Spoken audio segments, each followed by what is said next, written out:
The Pat McAfee Show. There will be no rules for our guests, for us, for the things we could talk about. Yes, speaking his mind. I've never had a problem expressing my opinions or my thoughts or anything like that. While being relatable. I haven't had that manufactured fake-ass celebrity that a lot of people have whenever they go on those big networks. I've had a chance to really build my crew, build my following, build my audience. And ridiculous. What am I supposed to do? So I'm supposed to look at something that I can definitely afford and say, nah. Is that what I'm supposed to do? The Pat McAfee Show starts in 3, 2, 1. Hello, beautiful people. It is Tuesday, June 28th, 2022. And we just grabbed the horses out of the barn of Sports Talk. We're saddling them, and now we go. Let's ride. Let's ride into some Sports Talk, shall we? There's a lot of things happening today, including a Sue Robinson judged court hearing between the NFLPA and the NFL. The NFL is pushing for an indefinite suspension, including of at least a year. The NFLPA is probably fighting back. Sue Robinson will have to make the decision. Then I guess there will be an appeal. Then that decision and ruling will be handed over to Roger Goodell, who will then do whatever the fuck he wants. But this definitely matters because we might get a little bit more information in the whole process, and maybe we are nearing the end of the entire Deshaun Watson off-the-field saga when it comes to NFL punishment, which we have all been trying to prognosticate and predict for the last 7 to 8 months in the daily sports grind, and we're all about done with it. That's right. Will we learn anything today or this week? Probably not. Who knows? Everybody's saying we will, so that probably means we won't. But we will obviously cover everything going on in the sports world. A lot of things happening in the NBA right now. A lot of things happening in the House Oversight Committee with the NFL. There's a lot of shit to chat about, and hopefully some of your phone calls as well on the 5 Energy phone line, 1-833-4McAfee. We are so thankful that you're here today. And if you enjoy this show, please be a friend, tell a friend by the end of it. And if you don't like it, we understand. The Talks Table is here with a new face still because Ty Schmidt is creating mana and aura and love with his brand new baby girl. Ty, we miss you, pal. In his place at the Talks Table at Nick Maralda, you look fantastic. Saw Zeke last night with John Cena. Yeah, Zeke looked like he beefed up a little bit. I remember John Cena when I was a kid. John Cena was the biggest guy going. Headband around the bicep. Yeah, massive arms, monster. Zeke could hold his own, maybe even a little bit bigger than Cena. It is nice to know that a plum guy is larger than West Newbury, Mass. John Cena. New England guy. Yeah, is West Newbury, is that a city? Newbury is, I believe maybe it was West Derry, because I thought he might be from New Hampshire. I don't know exactly. No, he's definitely from Massachusetts. Definitely from Mass. Yeah, definitely from Mass. Anyways, last time was a celebration of 20 years. Mass. West Newbury? Sweet. West Newbury, Mass. Thanks. I'm happy I could tell you things about your fucking state. I mean, that's Western Mass. That doesn't exist on the map even. Massachusetts is the size of this piece of paper, too. Like, if you were to tell me something about Pennsylvania that's like fucking 8 hours across the whole thing, and I didn't know about it, would be like, interesting. I wasn't expected to know. You should know stuff happening in Massachusetts, especially when it's fucking John Cena. 20 years of Cena celebrated last night on Monday Night Raw. The guy out of West Newbury, Massachusetts, goes on to be a global superstar. Obviously, now he's Peacemaker. And last night he said, I'm not retired. This is not a retirement speech. And they said, one more match. He said, it's going to be one more than one more. Yeah. Okay. Yeah. No big deal. He's 40-something years old, 45 years old. He just said he doesn't know when. Then he got out of there. A lot of respect, hustle, and loyalty last night, John Cena. Yeah. But nonetheless, Connor, the NFL world, the sports world is alive right now. And I think my favorite thing, and I can't wait to get your thoughts on this, Dan Snyder has refused to accept the subpoena to testify at the House Oversight Committee. We know that he was asked to, alongside Goodell, the NFL commissioner, to testify at the House Oversight Committee about a toxic workplace and everything else going on in the Commanders, including the emails and the investigation and everything. Roger Goodell went in there. He performed well. The House Oversight Committee embarrassed themselves in front of the entire country, in front of people that are only sports fans and have no idea what they do on the day-to-day. That was the only time we've ever watched it. Well, that and the UFO. Of course. UFO hearing. And also both of them the exact same. They're a bunch of clusterfuck bullshit. But Dan Snyder didn't show up. They even had a name tag for him with an empty chair. We'll save your seat, Dan. A very cool process there. They said, we will subpoena him to come in here and talk next week about how he feels he has treated women in his workplace. And Dan Snyder put duct tape on both of his hands, okay? Yep. Both of his hands. He wore skin-tight clothes, took his little boat called Ladies over to a island in France where Napoleon was born. That's right. And when they showed up with the subpoena, he said, I can't, what? Sorry. Where are you going to put it? Can't slip it in the pockets. I ain't got no pockets. You think I'm fucking dumb? No. I've been here before. Okay, put it in my hand. Duct tape. Can't fucking do anything. Slick it down my shirt. Can't do it. Shirt's too tight. I don't want What are you going to do, little subpoena person? What are you going to do, little subpoena person? Hopped in the yacht, hopped in the boat, went to another island. Dan Snyder said, if you don't hand me the subpoena, I never got the subpoena. So tell your little Ginny Fox in the House Oversight Committee, I'm fucking doing it. Why? Because you couldn't get the subpoena to stick to my body. Is that what is happening? How you understand it, Boston God? Yeah, how I understand that's about right. I mean, we actually have a Dan Snyder Yacht Watch now. I believe there's a Twitter account that is just dedicated to seeing where on the planet that Dan Snyder is. I just assume anytime they subpoena him, his attorney is just going to be on vacation no matter what, out of the country, won't be there. And Dan Snyder, because he is such a little snake rat fucker, he's probably not going to speak in front of anybody because of the fact that he knows I need to have a guy who is an attorney, who's a lawyer, who can say like, hey, Dan, you can't really say that stuff. Because he's a loose cannon. He'll say anything. Listen, they show up right to the person. Oh, yeah. Whenever you're getting subpoenaed. So you said that his lawyer being out of work or whatever, that does not matter. They will try to show up at his yacht. They have a strict, we all have COVID on this boat policy. Sorry Can't about come it. on. They'll throw it at you, so you got to dodge it. Yeah, they throw a paper plane. airplane, yeah. You got to have that yacht move so it doesn't even land in the boat. Because if it lands in the boat, you got to kick it. And if you have it for more than 5 seconds, it's like the 5-second rule. It is like 90% of lost possession. At that point, if it's on your foot longer than 5 seconds, you kick it into the water. It's not really yours. He might also have, I mean, we don't know. He does own a football team. I don't know if he knows anything about football. What if he has 6 dudes around him at all times? So when the subpoena person shows up, it's just a full, it's like a flying V type Pass thing. pro. The hogs. He's like, oh, get, and they're batting it down, no, like this to the fucking subpoena person. Is that what he's doing? And how is that how our society operates? I assume when they made the bird call, hey, you've been subpoenaed, with the way electronics are and everything, I guess he could just say that he hadn't heard it, didn't know it. I'm sorry, I didn't get any piece of paper. Well, you have your hands duct taped, sir. We couldn't, should have made a better effort then. Is that what he's going to do for the next month until this dies down? They can no longer focus on it? Because I think Tom Pelissero said, Dan Snyder has fought everything for his entire life. He will continue to do so. Yeah. Is that he's dodged, duck, dip, diving, and dodging a subpoena, and that's his entire process? Bruce, you're our suit. Is that how this thing works? Is that really how this works? If it doesn't get into his hands or into his property, he can legally say, I never saw it. I had no idea. I think so, but I think that the next step would be to indict Dog him. the bounty hunter. They will send Dog the bounty hunter out to that yacht. Well, if you want to Listen, get him you back, missed your that's not the trial. guy. You missed your trial. All right. Yeah. You need to.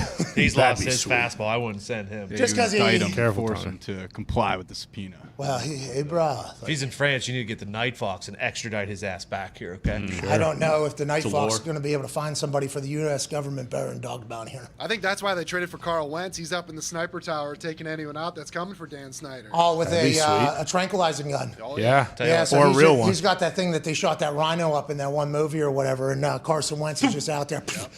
Sorry about a subpoena person. Well, he's Now not going to hit anybody. Well, he's got a great shot. Carl does look So it was a football. for Carl, like it was the best thing for him to go to the football team because when you have Commanders, please. football when you have red hair and a red beard and you put a red uniform on, you look really good. Yeah, that guy. Jesus Christ. That first look at that. I don't know how that they don't just never put him in that uniform. Like, even if the whole entire team's wearing it, What's put him your in a deal? different fucking uniform. Listen, don't blame Carson for the way he looks. This is quite a body hair and skin shaming No, situation. it's not about how he looks. It's about how the colors look on him because it is so fucking bad. I will- don't know if there's ever been a worse looking quarterback in a uniform before. I really don't. What's your deal? I'm just being completely transparent. Carson here. doesn't deserve this. No, he doesn't. I wish him all the best. They're gonna stink, but I wish them all the best. They got Scary Terry still in the building. Yeah. Ron Rivera doing his thing. Jason Wright saying, hey, we're changing the page. And they got an owner who right now is playing, tag with the fucking U.S. government. Yeah. And Sure. that is quite a move. What? Just the state of their franchise. Right? Like, what? Why? Ridiculous. What is going So on? bad. They have an owner playing tag with the United States government. They're that place is dead. Oh, they're so dead. Probably for the next 5-10 years. Yeah, they'll sell it for fucking $7 billion, though. exactly. And then he'll never get another subpoena again because he'll literally be on a boat that has layers on it. He might be on a boat because he has an actual moat around there. What if he has those Navy SEAL dolphins swimming around his yacht? Like, hey, you're retired dolphins. Yeah, you want to come smoke some cigs and protect me? I just need you to keep the government out. The government, with the House Oversight Committee, is trying to get a subpoena to them, so they send in some divers. Some divers going down there. Little they know, there's little commander dolphins swimming around. And boom, not getting to Dan Snyder today, pal. You're going to have to do something much different. Then the paint that they have over the muzzles of their, these are real things, by the way. Sure. Yeah, this is actual real thing. Fugazi. Around our military boats out at sea, we have dolphins that we have trained that protect them for any divers that are trying to put bombs on the side of boats. In these dolphins, they put actual muzzles on their noses that when they hit something, ink goes to the top of the water. So, oh shit, dolphins must have caught somebody. By the way, genius. Sure. Yeah. When I learned of it, I'm like, no shit, they got a fucking dolphin protecting it. It's like not just one, they got like a Navy, not SEALs, arsenal of them. Navy dolphin. Navy Because dolphins probably take massive offense to them being named SEALs, even though it's not about the actual animal seal. It's about the sea land thing. Yeah. Navy SEAL dolphins. Navy SEAL dolphins. Navy Sea Fins. Do you talk to the dolphin? Do you have a dorsal fin? Nonetheless, it is quite a scene with the Commanders, and who knows how it ends. Tone Diggs, does this affect anything on the field at all for you as a gambler, knowing that it seems like their entire program is up in flames, not smoke yet, because they haven't burnt down. They are just currently in flames right now. First and foremost, I don't think the Finns are going to listen to Dahn Snyder because they're used to listening to distinguished military men, and he is not a distinguished man. Okay.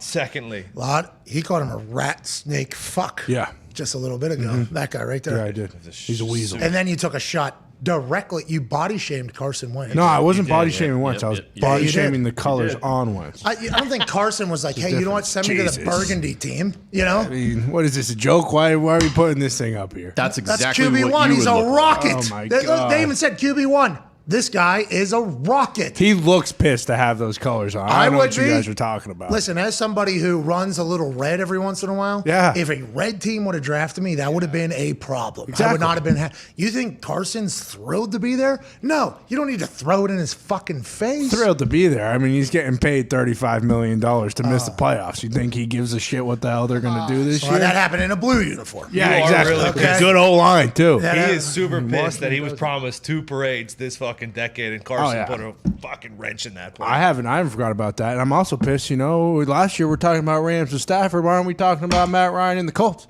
I thought this is the next team to do it, huh? The issue is Matt Ryan doesn't post any workout videos on his social media. And Matt Ryan won with the Falcons. Stafford never won with the Lions.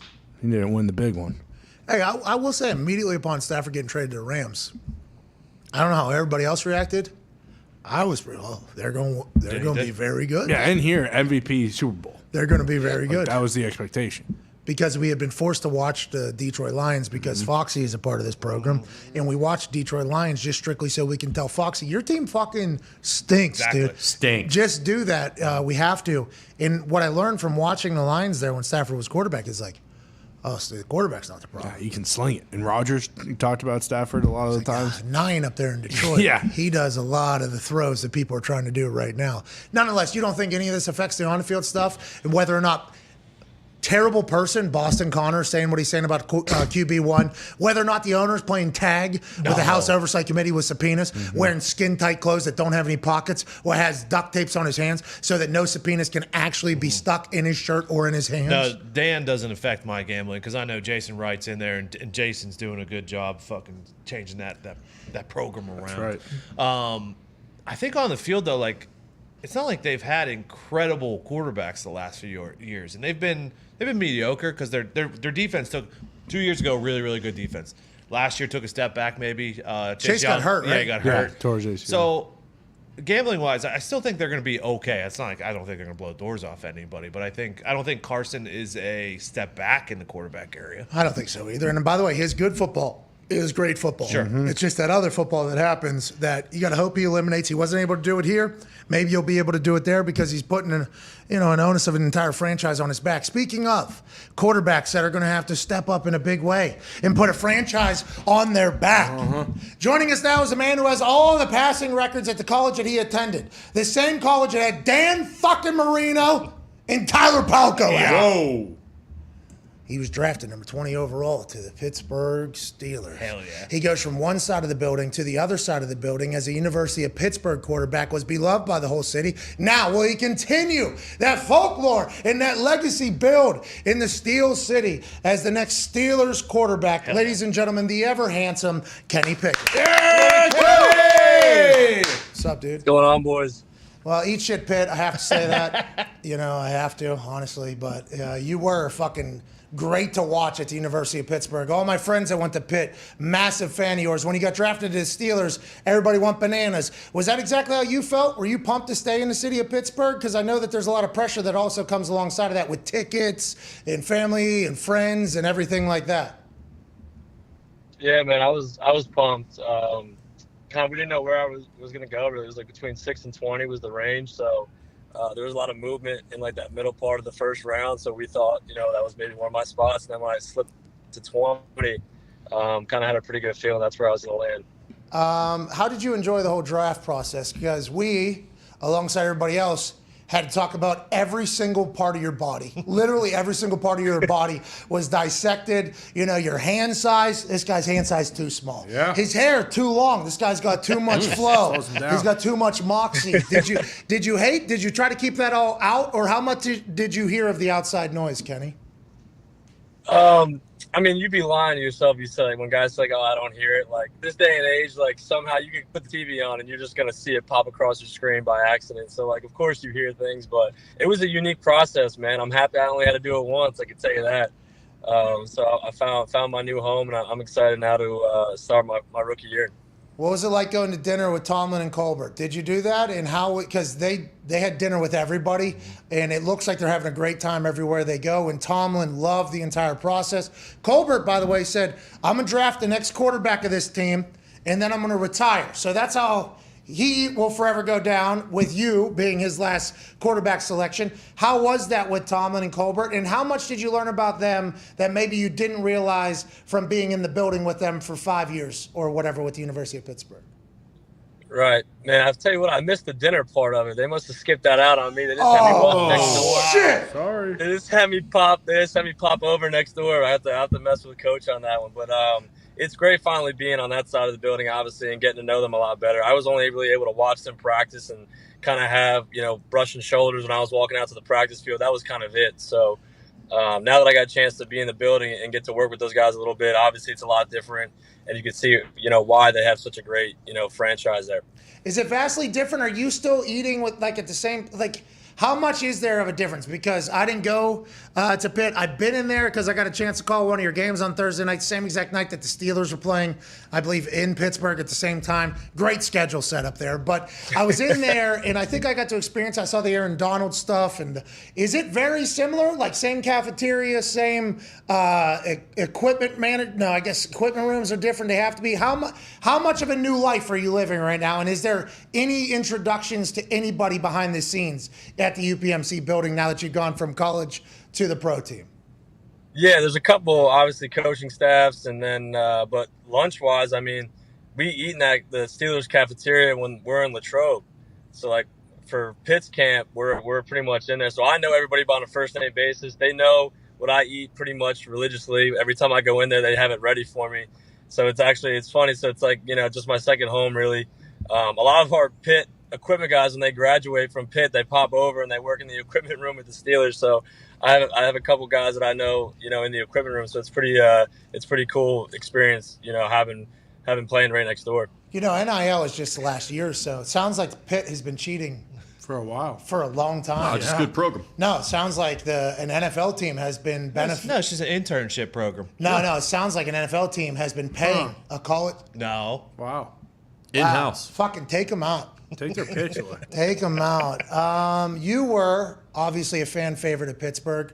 Your accolades are very, very long at the University of Pittsburgh. All-time leading passer. And in the ACC, you became, a guy. You created the fucking Blitnikoff winner. What is the transition to the NFL game like? And you haven't played a game yet. You've only had OTAs. But what has the difference been, or have you been able to pick it up pretty quickly? Because I think a lot of people say the way that Pitt offense was run, with what you had to dissect, run over the sideline, get the play, run back in, figure things out quickly. Has there been a big big jump, a big difference? And have you felt like you've been kind of in the deep end at all in these OTAs with the Steelers? Really, I would say, we had a lot of installs throughout, camp and stuff. Like, I think we stretched it out to about 13. With the Steelers, it's at 6. So the volume in each install obviously is a lot more. And, every time I would, the more reps I'm getting, the more comfortable I feel. So that's the big thing. And I got to become, really good at getting mental reps and learning at a faster pace. And, I'm using this time, really this month off that we have, the month off where you're just training at home or training wherever you're at, to get my body right, get ready for, the camp schedule and how many times I'll be throwing a ball a day, and obviously get a jump on the playbook and studying film. So I would say the transition it's been going really well. I'm putting a lot of time in. I think, that's why it's going well, because of how hard I'm studying and trying to prepare. So I'm excited to get back to camp. And I don't want you to kill yourself before your season even begins with Mike Tomlin or anybody, but what are your expectations going into the season, and how's your relationship with Big Mitch Trubisky? He obviously knows the deal too. He's been around the NFL. We all can kind of see what's taking place. How's your relationship with him, and what are your expectations of this upcoming season? Yeah, I mean, we have high expectations in that building. They've been an unbelievable franchise since it's really started. So I just want to continue that greatness. And Mitch has been awesome. Really, every quarterback in the room has been awesome. We all work together. We bounce ideas off each other. He's been a great, resource to have, along with all the other quarterbacks when I have questions. And they've been in the league for some time now. Him and Mason, and then Chris Oladukin came in with me, and we've been kind of attached to the hip, and we do pretty much everything together. Extra meeting time, film, going over the playbook and everything. So it's really, everyone's kind of moving towards the same direction. We just want to win. So there's definitely high expectations coming into the season. Your biggest fan, Tone Diggs, your question? Hello, Kenny. So when Sid was drafted by the Penguins, he lived with Mario Lemieux for a few years. Have you thought about maybe living with Seven for a couple years, just to, gather some knowledge from here? I mean, 18 years, the guy. Has he reached out to you at all? I mean, have you thought about living with Ben at all? He's reached out. He didn't offer me the guest room yet. No. Maybe I can touch base with him again and see if that's up for grabs, but not as of yet. What have some of the older quarterbacks told you about what to expect in the league versus what you had in college? What are some things that have maybe been passed down, like this is what you should prepare for? Yeah, I mean, the length of the season, obviously. They added another game. You have the 3 preseason games. So making sure you take care of your body, your arm especially. Depending on how many reps you get throughout the week, kind of managing that aspect of it. Taking it a week at a time too. Everyone says as a rookie, this is just a really long year because you're going in from you had your season, you're getting ready for a combine and the stresses of that and the draft, and then you're ready into your rookie year. So it's been going well. I'm just taking it in stride, honestly, a day at a time. I'm really enjoying it. Love the team that I'm on. So I'm just, having fun doing what I love, but, just taking it a day at a time, really. I do not judge this because I have plenty of friends that can throw a ball 75, 80 yards with gloves on that are wide receivers, and they'll catch it and they'll be able to huck it, and the grip helps. But it was obviously something you were judged for during the entire draft process. And who's judging you? Well, probably people who have other interests in mind, like maybe somebody that they would like to see get drafted before you. And there's always the judgment, but plenty of quarterbacks, Kurt Warner, Peyton Manning, just to be a couple of them. Teddy Bridgewater had a lot of success to use the 2 gloves. When did you decide to go to the 2 gloves? And have you noticed any difference between a college ball, which is maybe a little bit easier to handle, to an NFL ball while you're throwing it? Yeah, man, you're going to be familiar with this one. I think, I did it once my sophomore year, but really after that North Carolina game that you called, I stuck with it after that game.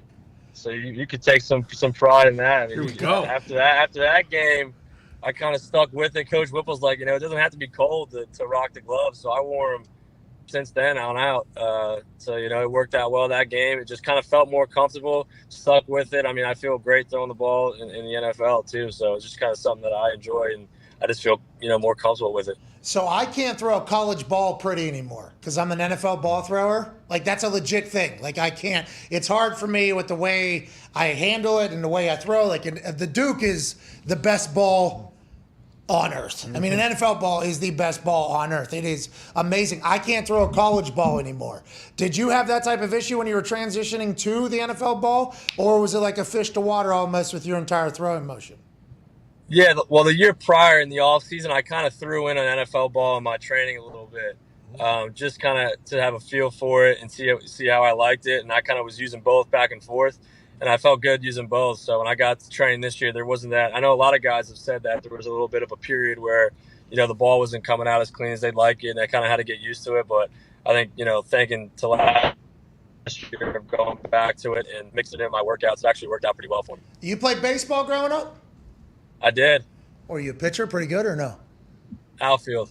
Oh, athlete. Huh? It's killing my golf game. The slices. That's what everyone says that I have a slice because of the baseball. Yeah, I gotta figure that out quick. Got to keep the elbow tight. Hey, you got to keep the elbow tight to the body. Yep. Come out of the pocket, Kenny. I used to be a big time slicer. Now my golf's, I'm going as flat as possible almost. Too flat of a swing. It's like, well, you should see the fucking other one. The other one is gone out there. Now you're a quarterback. You're going to have to golf. Have you always been a golfer, or now you're getting inducted into the QB fraternity of, we golf all the fucking time?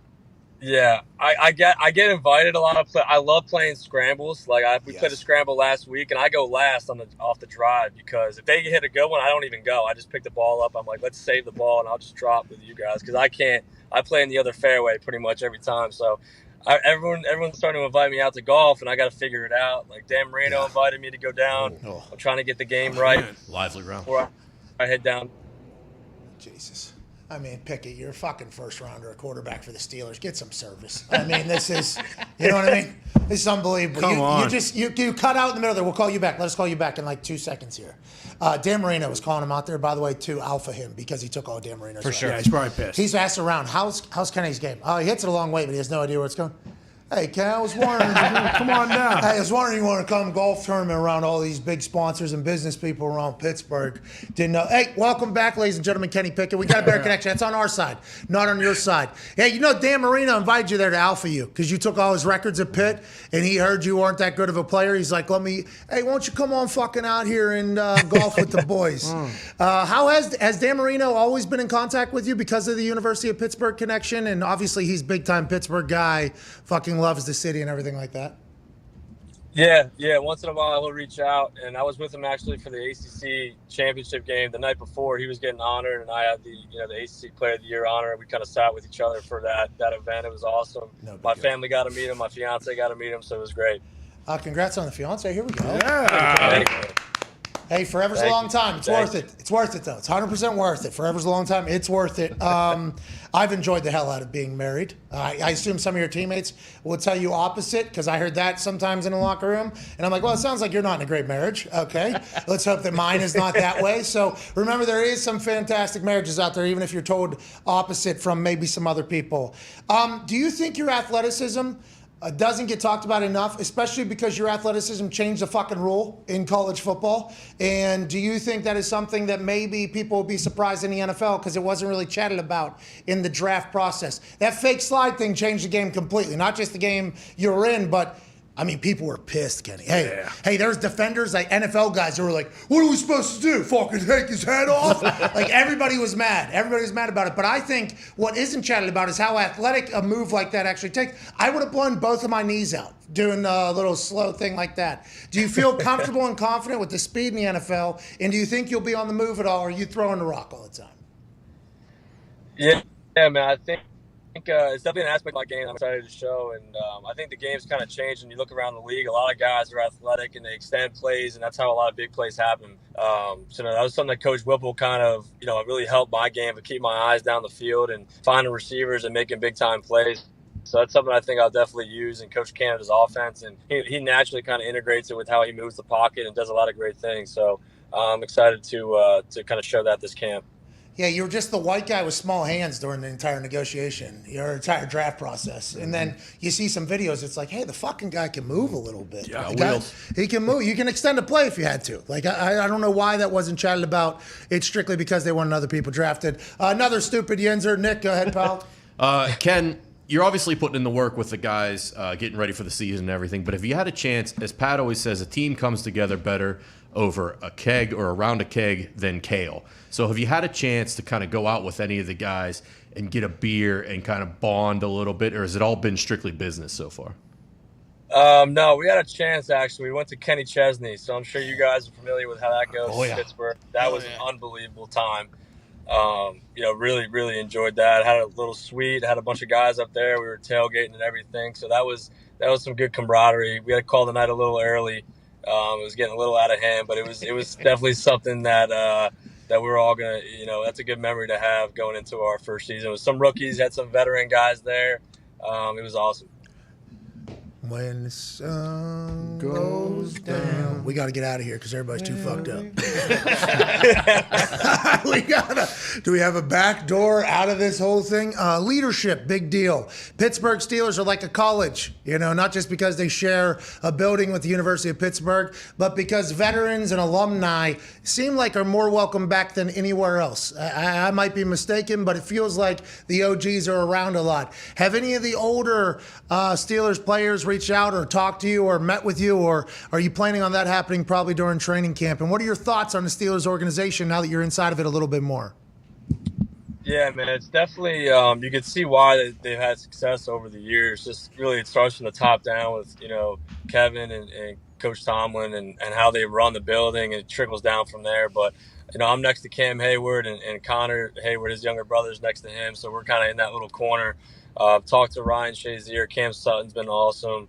Obviously, TJ Watt, Minka Fitzpatrick. I'm listing all these guys. And when you walk in that building, they kind of just treat you like, like you should be treated as a teammate. And they're always looking to help out. And you can see why, like I said, they've had so much success over the years. So it's just a great place to work. And every time I walk in there, I'm excited to be there. And you can tell everyone's, excited to get to work and they want to be there. They don't have to be there. I think there's a huge difference in that. So, everything feels, the way it should be. I feel like in an NFL, team, and I'm excited to be a part of it and kind of help chase more greatness for us. Hey, an NFL quarterback is like viewed at having to do all the shit. Like, hey, you got to be there early. You have to show face in these meetings. You got to do this because you're the CEO of a Fortune 500 company, whether you like it or not, a quarterback in the NFL. Have you always been that type of guy to begin? Because I think all reports are like, great teammate, great leader, has all the moxie and the character traits. But is that something you have to intentionally think about? Like as a quarterback in the NFL, you are expected to do the shit that's out of movies, not real life. You know what I mean? Like Peyton, I'd watch Peyton. He was actually in there before everybody else. Like actually in there before everybody else, even though it's only talked about. Whenever there was a downtime, he's actually running sprints so that we all fucking see him run sprints too. Like, okay, this guy is a movie character of what an NFL quarterback is, but I think that is actually how a lot of the greats operate. Like they might not be natural for them to do such a thing, but they understand the position that they're in. It's no longer a high school or college operation. You're a fucking NFL quarterback. There's only 32 spots. Have you thought about that at all? Does that change the way you go about your day-to-day now that there's an added pressure of $1 billion operation on your shoulders in the future? And what are your thoughts on that entire NFL quarterback kind of cliche expectations as a whole? Yeah, I think that's the good thing about how I was kind of raised. My dad was a big football guy, kind of taught me everything in terms of work ethic. And then when I got into college, I got into a big routine. I went to the Manning camp and got a chance to meet Peyton and, build a relationship with him and just have him kind of go through his routine of a week. And I took that and brought it to Pitt.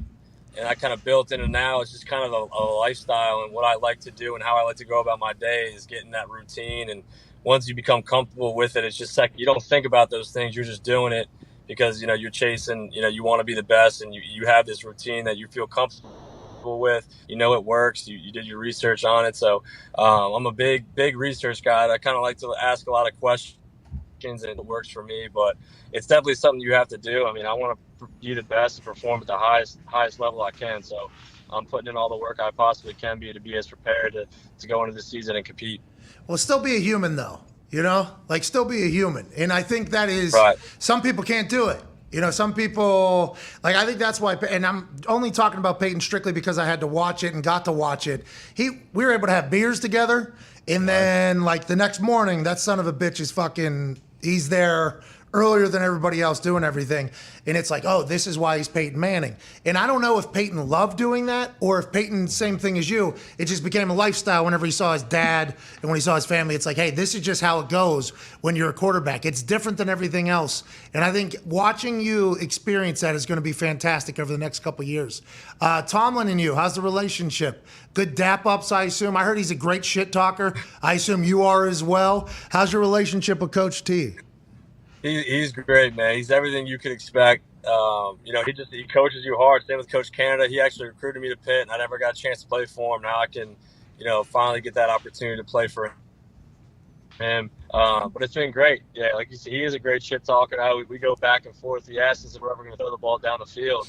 I'm like, man, you're playing all this zone. Play some man-to-man, then we'll try and put it over your head. So I'm excited to get to camp and continue to compete with him and the defense. And it's just a good competitive atmosphere, man. Everyone's going at it every single day. So it's really what you want, in teammates and to be on a great team like that. Hey, you survived Southside for 5 years at the University of Pittsburgh. Congratulations, man. Honestly, Hell yeah. It's not easy. Those of us that have been there know it's not easy. Dude, that place, yeah, man. I can't say I go out on Southside too often. That place is brutal. Yeah, it's smart. Yeah, he won a couple times. He said, I'm going to not do that. We just lost your service again with you, but I think that means the universe is telling us to shut the fuck up. We appreciate you so much, man. Good luck this offseason. We're all very, very pumped to watch you become an NFL quarterback. Your journey is going to be one that's fantastic, and good luck with everything, brother. Awesome, guys. Appreciate it. Thanks for having me on. Hey, man, I'm happy that me and Hasselbeck and Adam Amin and Molly McGrath said, hey, you should wear gloves. Yeah. And then look at you now. Yeah. Here we are. Look at us, Thank dude. you, How Pat. about it? Hey, no problem. No problem. Good luck out there. You're the man, dude. Am I going to see you Thursday night at Heinz Field here soon? I'll let you know. Hey, Kenny Picker. Hey, Kenny. Hey. Yeah. If your first start is a night game, we're coming. All right. Okay, if it's a 1 o'clock game, I can't do it. Sorry. Can't do it. There's a lot of games on. Can't do the 1 o'clock game. I'll be there no matter what. Tone will be there for sure. Nick will probably be there for sure. We'll get an entire suite, do the whole Kenny Chesney thing, and probably not be able to make it to the end of the game. So let's start hot. Let's start hot. We appreciate you. Ladies and gentlemen, Kenny Pickett. Thank you, buddy. Kenny! Yeah, we should probably go to his game. Yeah, it would be sweet if it was like a prime time Sunday night, maybe even Monday night game. I'll be excited to see how Tomlin handles this. Hasn't had this type of situation in a long time because everybody that's in the football world is like, should be patient. Be patient with a rookie guy. Be patient with a rookie guy. Let them learn. Let them see. Like Mitchell Trubisky's been a starter. He's been a backup in a great program. He's watched out Josh Allen, who everybody talks about as a great leader. He's probably picked up from that. Watch Mitchell handle the room. Watch Mitchell handle the building. Watch him handle the day-to-day. Ask your questions. Get comfortable, and then put him in. But I know everybody on earth in Pittsburgh is going to want him to start week one because, once again, the amount of success he had at the University of Pittsburgh is unprecedented. Yeah. He is the guy coming out of the University of Pittsburgh Panthers operation, and Pitt has kind of found a resurgence with him at the helm, so everybody loves him around the town. Yeah, there's kind of two ways because you kind of because Mitch, he was good, and then whatever happened with the Bears or whatever. So he seems like a good guy, so you kind of want him to succeed, but you also want the guy that you took in the first round to shine enough that he does win the starting job and then is your quarterback, just like Mac did kind of over Cam. Hey, to be clear, no first rounders win the starting job. I mean, they might, but they're handed that thing. You know what I mean? If you're a first round draft pick, you're going to be given ample opportunity to be the starting quarterback, whether you deserve it or not. Sure. You're going to be given ample opportunity to go because they want to see what you got. If you look back, Trey Lance, he sat an entire year behind Jimmy G. They traded the entire future of the team to get him at 3 overall. And I would assume that everybody in San Francisco is very thankful that they had him sit a year and they're going to roll him out this year. If you can have that patience, the amount of behind-the-scenes confidence, mental work that can develop without getting embarrassed publicly, getting beat up, local media already ruining your everything. I mean, you can be mentally tough and get through all that shit, but if they can be patient with him, the record tells you if you can be patient, the team, injuries, there's a lot of things that buy into that. But I think we're all very excited to watch Mike Tomlin, who we have a lot of respect for, deal with this particular situation. To your point, we just played it, last week when they asked him, like, how do you know if a guy can make it in the NFL or not? And he's like, you just kind of know. And sometimes the circumstance around them gives them more time or less time, like he's a first-round pick, kind of be in that circumstance where you get more time. He's going to have time. Yeah. He's going to have time to figure out. And he is beloved, by the way. Yeah. He is beloved by the University of Pittsburgh. Well, he does. I mean, he was great, and then obviously he does like the shotgun celebrations and stuff like that. So Yeah, he's a dude. you can have a beer with that guy.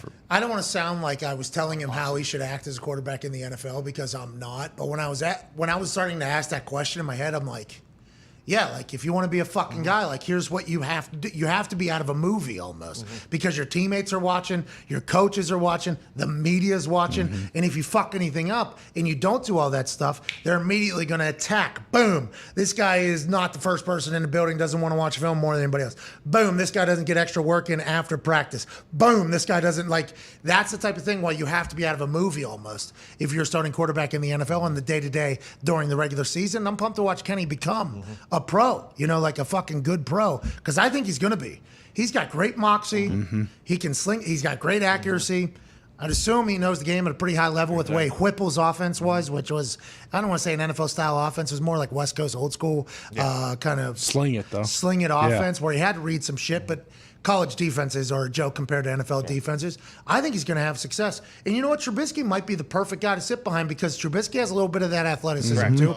Underrated athleticism, just like Kenny Pickett has. He's been there, had success, had failures. And that team that's around him in Pittsburgh got some dogs out there. Let's just hope Mason doesn't poison the well.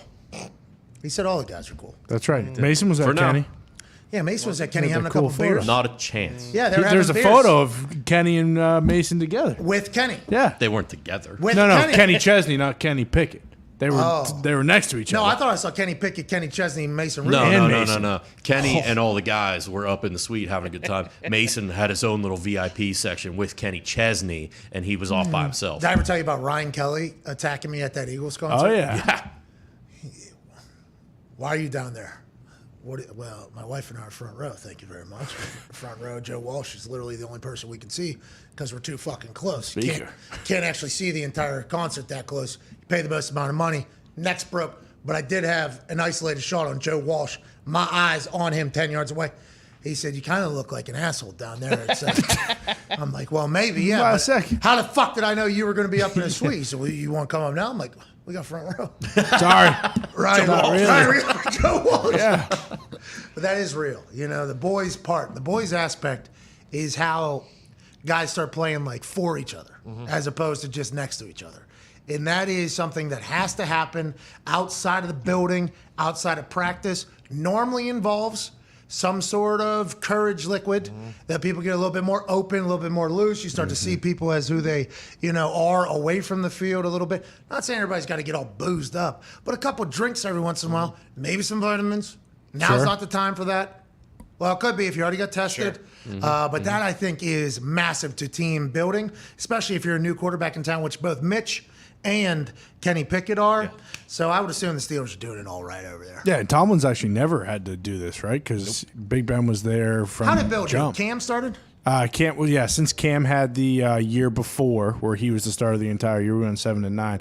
At the beginning of camp, at least, Cam was taking all the ones reps, and then about halfway through, remember when before the Giants preseason game, Cam and Wentz got that COVID.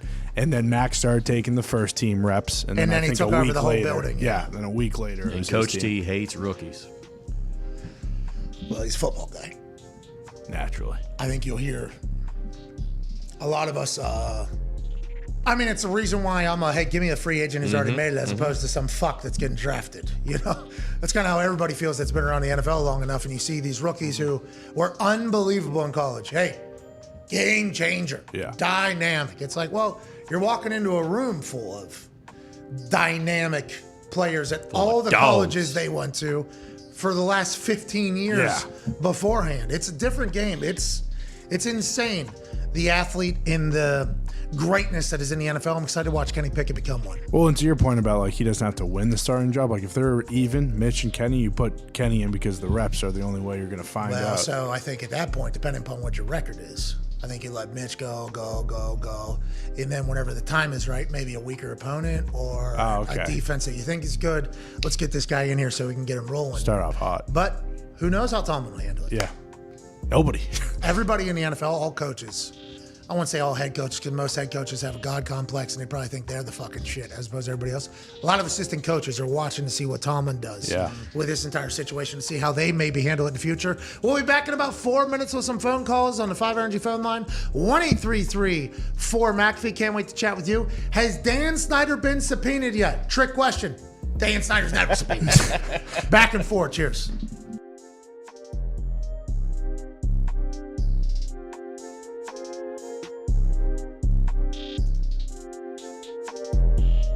Ladies and gentlemen, the head coach of the Pittsburgh Steelers, Coach Mike Tomlin.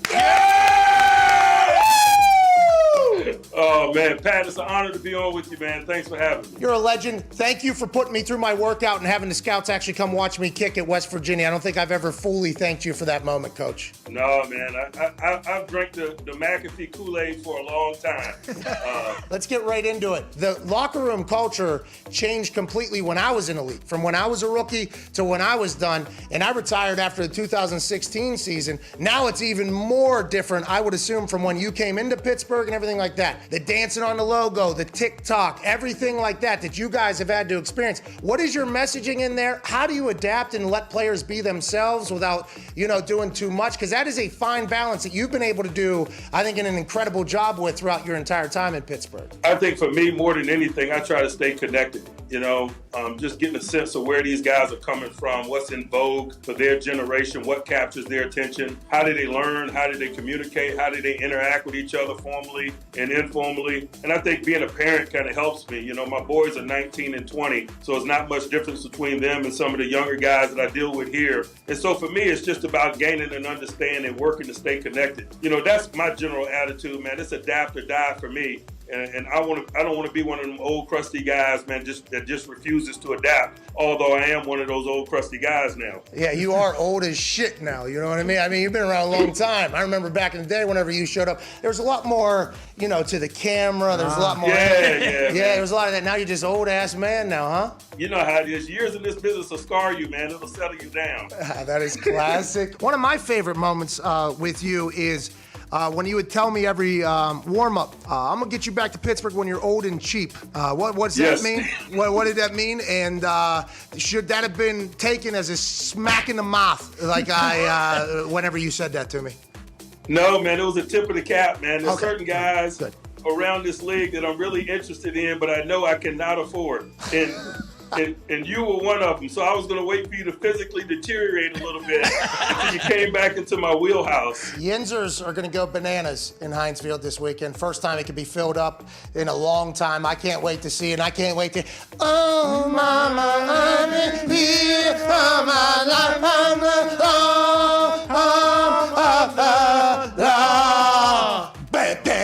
Is that your alarm clock? Yeah, just say yes, by the way. Yeah. It's my ringtone. It's my alarm clock. We appreciate you, Coach T. Last question before we let you go. Why'd you let Troy Polamalu do what he fucking did to me? Why'd you let... I know you've heard of this. Why? Well, that's a short side of the field. That's bad football. You guys coaching unsound football over there in Pittsburgh? How did that happen? We know you and love you as a man. But on Sundays in the fall, man, you're the nameless gray faces that we... All right, ladies and gentlemen, head coach of the Pittsburgh Steelers, never had a losing season, absolute legend, two-time Super Bowl champion, Mike Tomlin. Yeah! Thank you, Coach.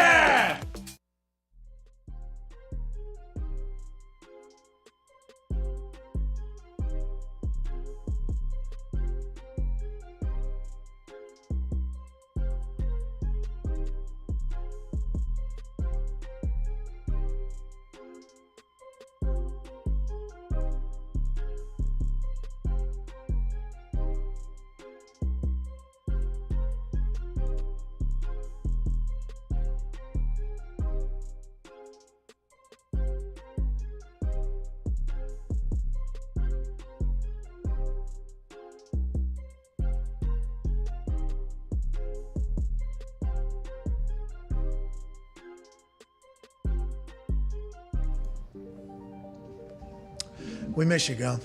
Miss you, Gump. It's Tuesday, June 28th, and today for 15% off at store.patmcafeeshow.com is a Goomp selection. The Good Gobbler shirt. Hell yeah. Good Gobbler.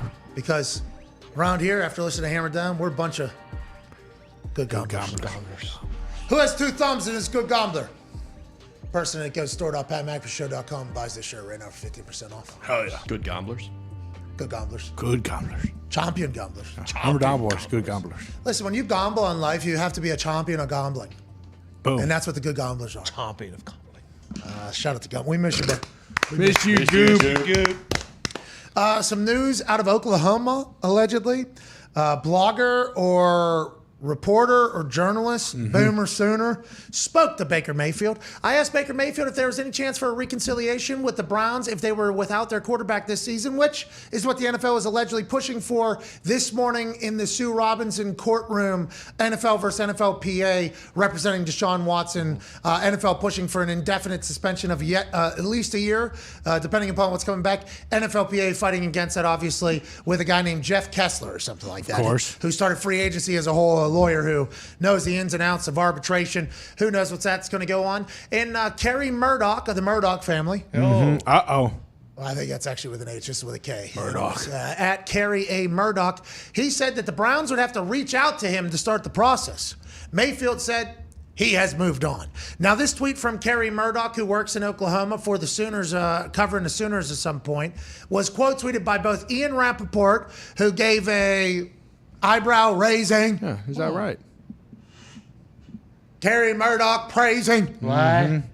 Cows are grazing. What? On what world, though, are the cows grazing? And does that mean this is real or this is not real? Josina Anderson, she also quote tweeting and said, hold up now.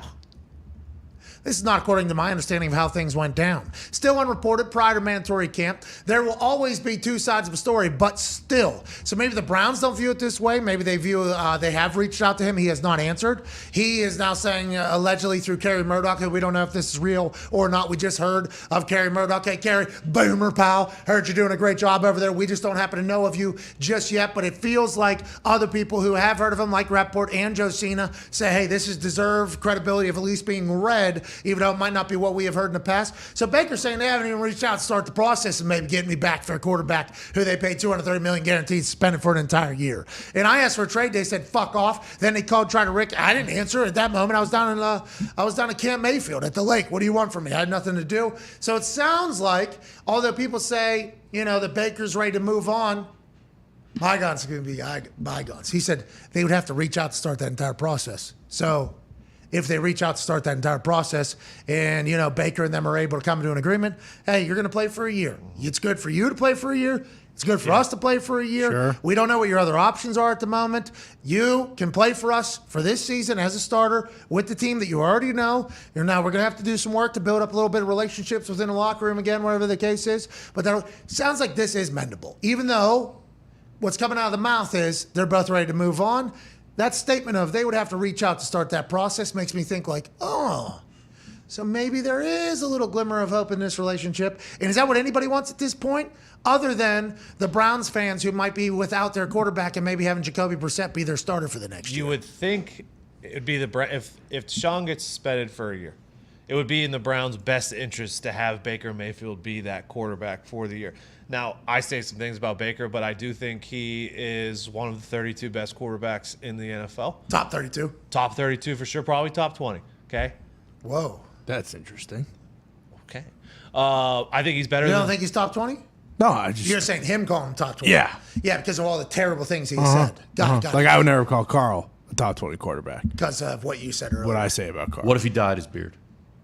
No, he'd still look terrible. Okay. Says about Carson. But I think Carson taking he's been in that offense for, 2 years now. He knows it better than Jacoby Brissett. He'd probably be better than Jacoby Brissett in that offense. But that comment feels like a Baker comment, like, I ain't fucking, they're going to have to reach out to me, okay? I'm not fucking. My. This is what I mean. This is what I meant. Sounds immature. Right, immature. Sounds like a jaded guy. Fucking coach puts you out there with a guy looking for a sack record, doesn't chip him at all, has you throw it 60 times. Yeah. 2 days after he says publicly, yeah, his accuracy's shit because the thing he's got to wear. With that being said, you're throwing more than Kenny Pickett did at college. Yeah. Like, that's an interesting decision. I think bygones can be bygones, and that can happen quickly, by the way. Just like Cam Newton and Carolina Panthers said to each other. They figured that out in 2 days. Yeah, that costs money, though. That's going to cost money, and this one's $18.5 million. Yeah. which Baker gets regardless. Oh, yeah. Mm-hmm. He He's does. kind of holding the keys in this thing. Who will be the quarterback for the Browns? Maybe we find out today. Ooh. Hour 2 on the other side of this 6-minute break. Oh, got it in. Here we go. Got it in. Full sentence with less than a second left. Pretty good. Sounded like pretty Twista huge. right there. Felt like Twista. Yeah. Got it in there pretty quick. But Jacoby Brissett, I'm a fan of. Me too. Yeah. I was stumping for Jacoby to be MVP whenever he was the Colts quarterback because he was doing very well like the first 10 weeks. Then Cam Hayward Minka picks put it. his massive head into Quentin Nelson and the other offensive lineman, got him off, hurt his knee. He was not the same quarterback after that. Just wasn't. It was vastly different than what it was beforehand. So I think Jacoby can be very, very good in the NFL. I still believe that. I think he also is an incredible backup quarterback. Great for the quarterback's mentals, great for the vibe. He was one of the leaders of this team when he was here behind Andrew Luck. I think he's great to have. He might be their guy for the whole year. Jacoby Brissett might be starting quarterback for the year. We should look up what Jacoby's contract looks like. What are his incentives? What is if he plays, if he starts for an entire year? What's his contract go up to with year one? And is that information actually reported or not? We don't know. Was Jacoby at the Colts? Was Andrew Berry at the Colts when Jacoby was there? Is he familiar with him? Do you think? I can't remember. Me neither. I'd assume. I don't know. Chris Ballard signed him a week and a half before the season because Andrew got hurt, right? Did Andrew? Yeah, get hurt? because he wasn't playing in that preseason game. And he signed the 2 years, $30 million deal that he negotiated himself. Jacoby did? Yeah, Jacoby did. I don't remember that at all. He ended up getting a lot of it because the first year of it, he was the start of the whole season until Quentin Nelson dumped him on his knee, and then the second year he didn't play because you guys had Phillip Rivers. Let's put up Jacoby's stuff here. His contract, 2022. You're gonna have to go full screen with that.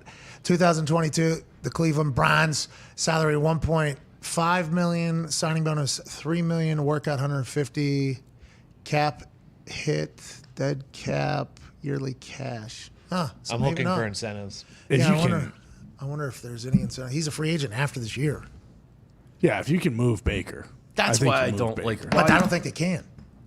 Yeah, it absolutely. It really depends on Sounds like Seattle and they're Carolina. not going to be able to move him because Jimmy G's about to be back. Yeah. Jimmy G, a source from within Jimmy G's camp allegedly says he's making all the throws. He's going to be ahead of schedule. Look for a trade to happen with Jimmy much sooner than later because they said the first week of July. Mike Giardi, to follow up per source, Garoppolo's shoulder is feeling good, feeling sound. Hopes for a quick resolution once he shows he's able to make all the throws, which this source says won't be a problem. In the first week of July was the expectation for him to get back throwing. Now, is that saying, hey, everything leading up to throwing has gone very well, so we assume throwing will go well as well? And is that a good assumption to make? We don't know. But if Jimmy G gets back in the market and he's healthy, he's going to eat the Carolina Panthers probably, because the Niners won't trade to Seattle. So Seattle then becomes the only real potential landing spot for Baker Mayfield. $18.5 million coming alongside of that. Does he end up at Seattle, or is he playing for the Browns even though everybody's saying it ain't going to happen? Is there a way that he can? I guess he could be excused, right? Hold on. Josina told us what? If they're going to pay him, they might be trying to get something out of him in our conversation with him with her last week, right? Yeah. And then now she's quoting, hold up. I have not heard that what he is alleging that there's been no start to the process of conversation has happened. So maybe what we're hearing from Josina is that the Browns have been come to the realization that we're probably not going to be able to move Baker here. We're certainly not going to cut him if we have to pay him $18.5 million, and he might be our quarterback. Is that what Josina was alluding to when she was talking to us? And with this tweet of this is not how my understanding of the situation goes? We should ask Josina. Yeah, because what you just said I think makes more sense. Jimmy will probably end up in Carolina if they trade him, and Baker will end up in Seattle if they trade him. Because they didn't refute this weekend when they were saying Seattle and Cleveland are close on a trade with Baker Mayfield. I didn't see that get refuted, but this one where it says he could reconcile with the team if the Browns reach out. I thought that's what they were refuting. Man, I can't wait for this to happen. And the reason why we're excited for a ruling to potentially come out about Deshaun is because there's about 7 other dominoes that we have to talk about every single day that could take place. Our job is a stupid one. We're lucky to do it, but I am about done dealing with the shits. Yeah. Let's get to a break. 2 minutes until hour 2. AJ Hawk will join us. Sham Sharania will stop by 1:15. We are in the middle of NBA drama. Yeah. And Shams, by the way, is right in the middle of it. We're actually probably fucking with him, having him come on our show with the amount of news he could break and stuff. So we're very grateful for that. But let's catch up with everything. Kyrie, Durant, Westbrook, John Wall, Clippers, and they're doing the nay-nay again over there. I mean, there's a lot going on. We'll chat with Shams, AJ Hawk, and then in the third hour, we got Andrew Mickelson. Not Nicholson, like I said yesterday. Mickelson with 2 Ks, the former BYU kicker who beat the fuck out of a dude in the cage the other weekend. It should be a good show. We'll see you in a few. All right, so we're going to do top chat on the hockey net, okay? Upper 90 in soccer, top chat in hockey. That seat is in the way, so if I get it past it should be pretty good. This is a great way to kick off a weekend, huh? This is for the soccer, all right? Because we're winning the soccer Lombardi and get through. Imagine if I could do.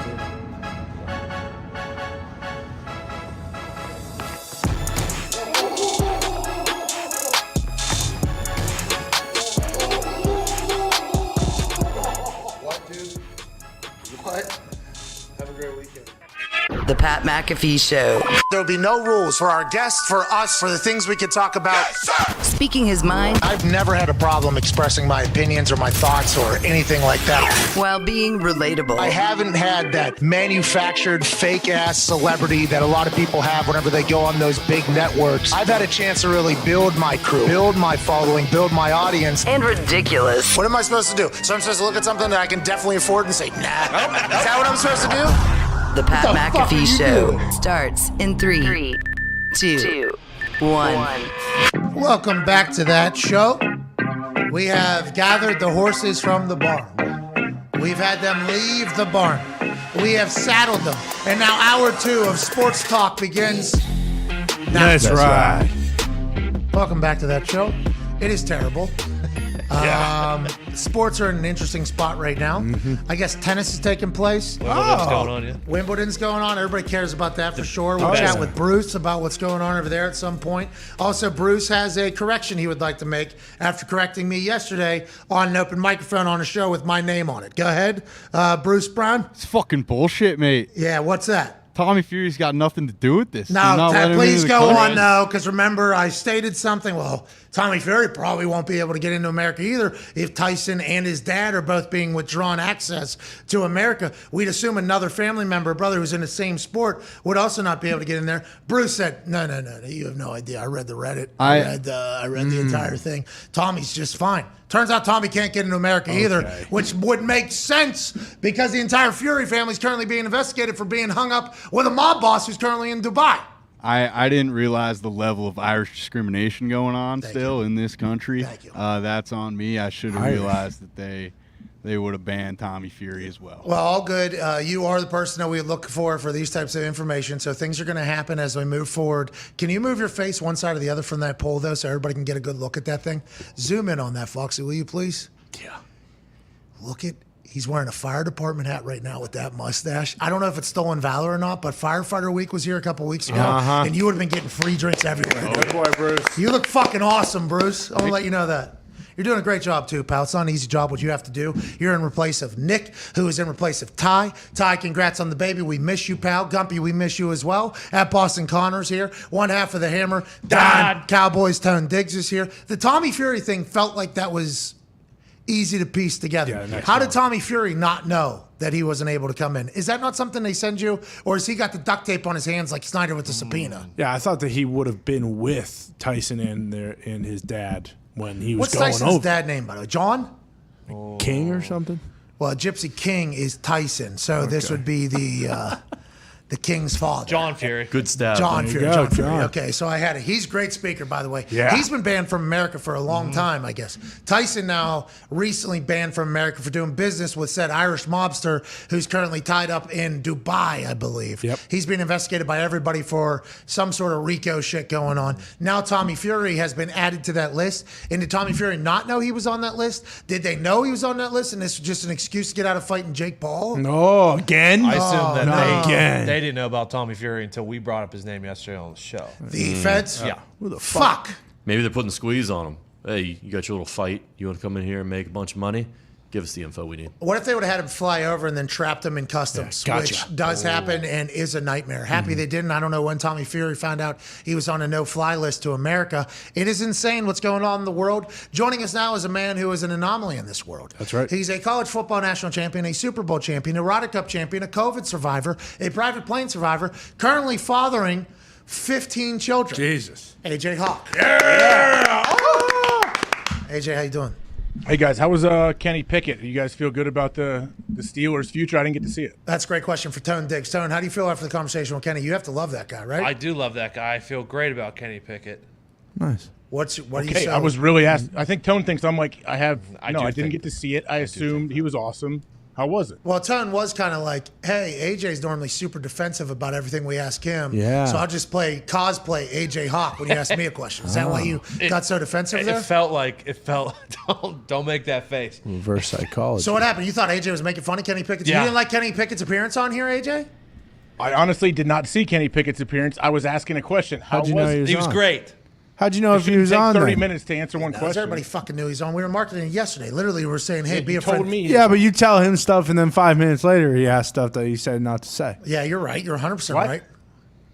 Oh. He does. Oh, see, look at He that. does usually know too. He usually at least watches clips. It does. Yeah. No, yes, I do. I normally do. What watch was the clips. problem with Okay. Kenny's interview? You didn't think he did well? Oh, I hate Oh him. my goodness! Do you want me to hang up and call back again? We can start the show over. I'm not doing it.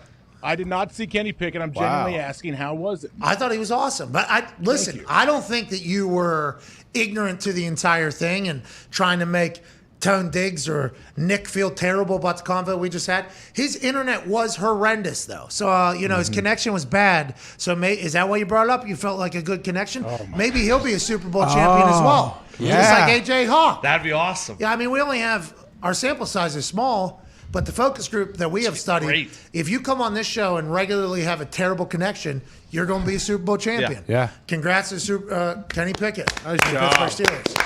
Is that what you wanted, AJ? Okay, you're Congrats, welcome. Ken. I'm going to go back and watch it eventually because I got no answers from you guys. He was cool. He was very cool. Good conversation. At the end, he asked me to come to Heinz Field on a Thursday or whatever, and I thought that was a callback to me calling his game on a Thursday or a Steelers game on a Thursday.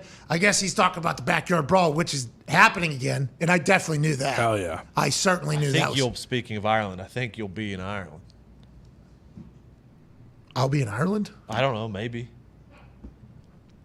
I'm not going back to Ireland. That place treated me like shit. Isn't that where King's Castle event is at? Oh, it's Wales. Jesus, they're not all the This same. guy. They're not all the same. What the hell are we That's a part of talking the about? problem. That's a part of the problem. What right the there. hell? Come on, Diggs. So, I was at a bar with Seamus, in Austin, Yeah. and Jesus. Seamus has an incredibly Irish accent, clearly, because he is from Ireland. Calls me Patty. Some guy at the bar that we were sitting, trying to order a drink, sitting right next to, you from Ireland? Yeah, Seamus. Seamus with a classic. He's like, how is it over there? And I go, Seamus, tell him, you guys fucking hate Americans. Tell him he should not go. And Seamus looks at me and starts laughing. I'm like, tell him you hate Americans. This would be a lie if you did not tell them. They don't like Americans over there. I've never been called a stupid Yankee more than whenever Patrick McAfee went back to Ireland in my entire life. I guess Dublin's just big city, so it's like New York City in Ireland. But if you travel outside of Dublin and go to some of those smaller towns and you accidentally happen into a bar and you're an American, they fucking hate you. Foxy's been there. Do they not? Tried to kick my whole family out of a bar for just trying to have a nice ice Hold cold on, though. beer. Well, your They dad was are- stumbling over drunk. That's different. Drinking That's different. Listen, I am certainly hateable. I understand that in a lot of places, but I have not been hated like I have been hated in any other country other than Ireland. Ireland is by far the worst. Is it because, though, are they upset that it's like stolen valor? You're trying to come in and claim like you're such an Irish dude when they're like, no, you're American Irish. I did not. I had jorts on. I had a tank top on. I'm fucking American, okay? I'm not trying to be Irish. My name just so happens to be pretty reminiscent with this country. Yeah. I apologize. I was trying to come back and see my roots. County Cork, this is where I'm from. Get out of you fucking Yankee. All right. It's a real What shame. did I do, dude? What the fuck did I was coming back to celebrate this thing. Lads, I've can we never not- been. I need to Dude. check it out. No, you don't. No, you don't. Listen, My wife and my daughter went on St. Patty's Day. I got good videos of them dancing like in a little parade. Yeah, they jumped in. Everyone was super friendly to them. Women and children are okay. Yeah, it's not. Just Oh, good. Okay. just man. Real shame not to be embraced by your country of your ancestors' origin. You know, that's I tough. was fucking bummed. I legitimately was bummed. I'd never be. You have nowhere to go, right? If they turn you away, you have nowhere to Go to Italy. Dublin. Speaking of, there was a terrible Matteo Berrettini, Oh no. who was second favorite to win Wimbledon.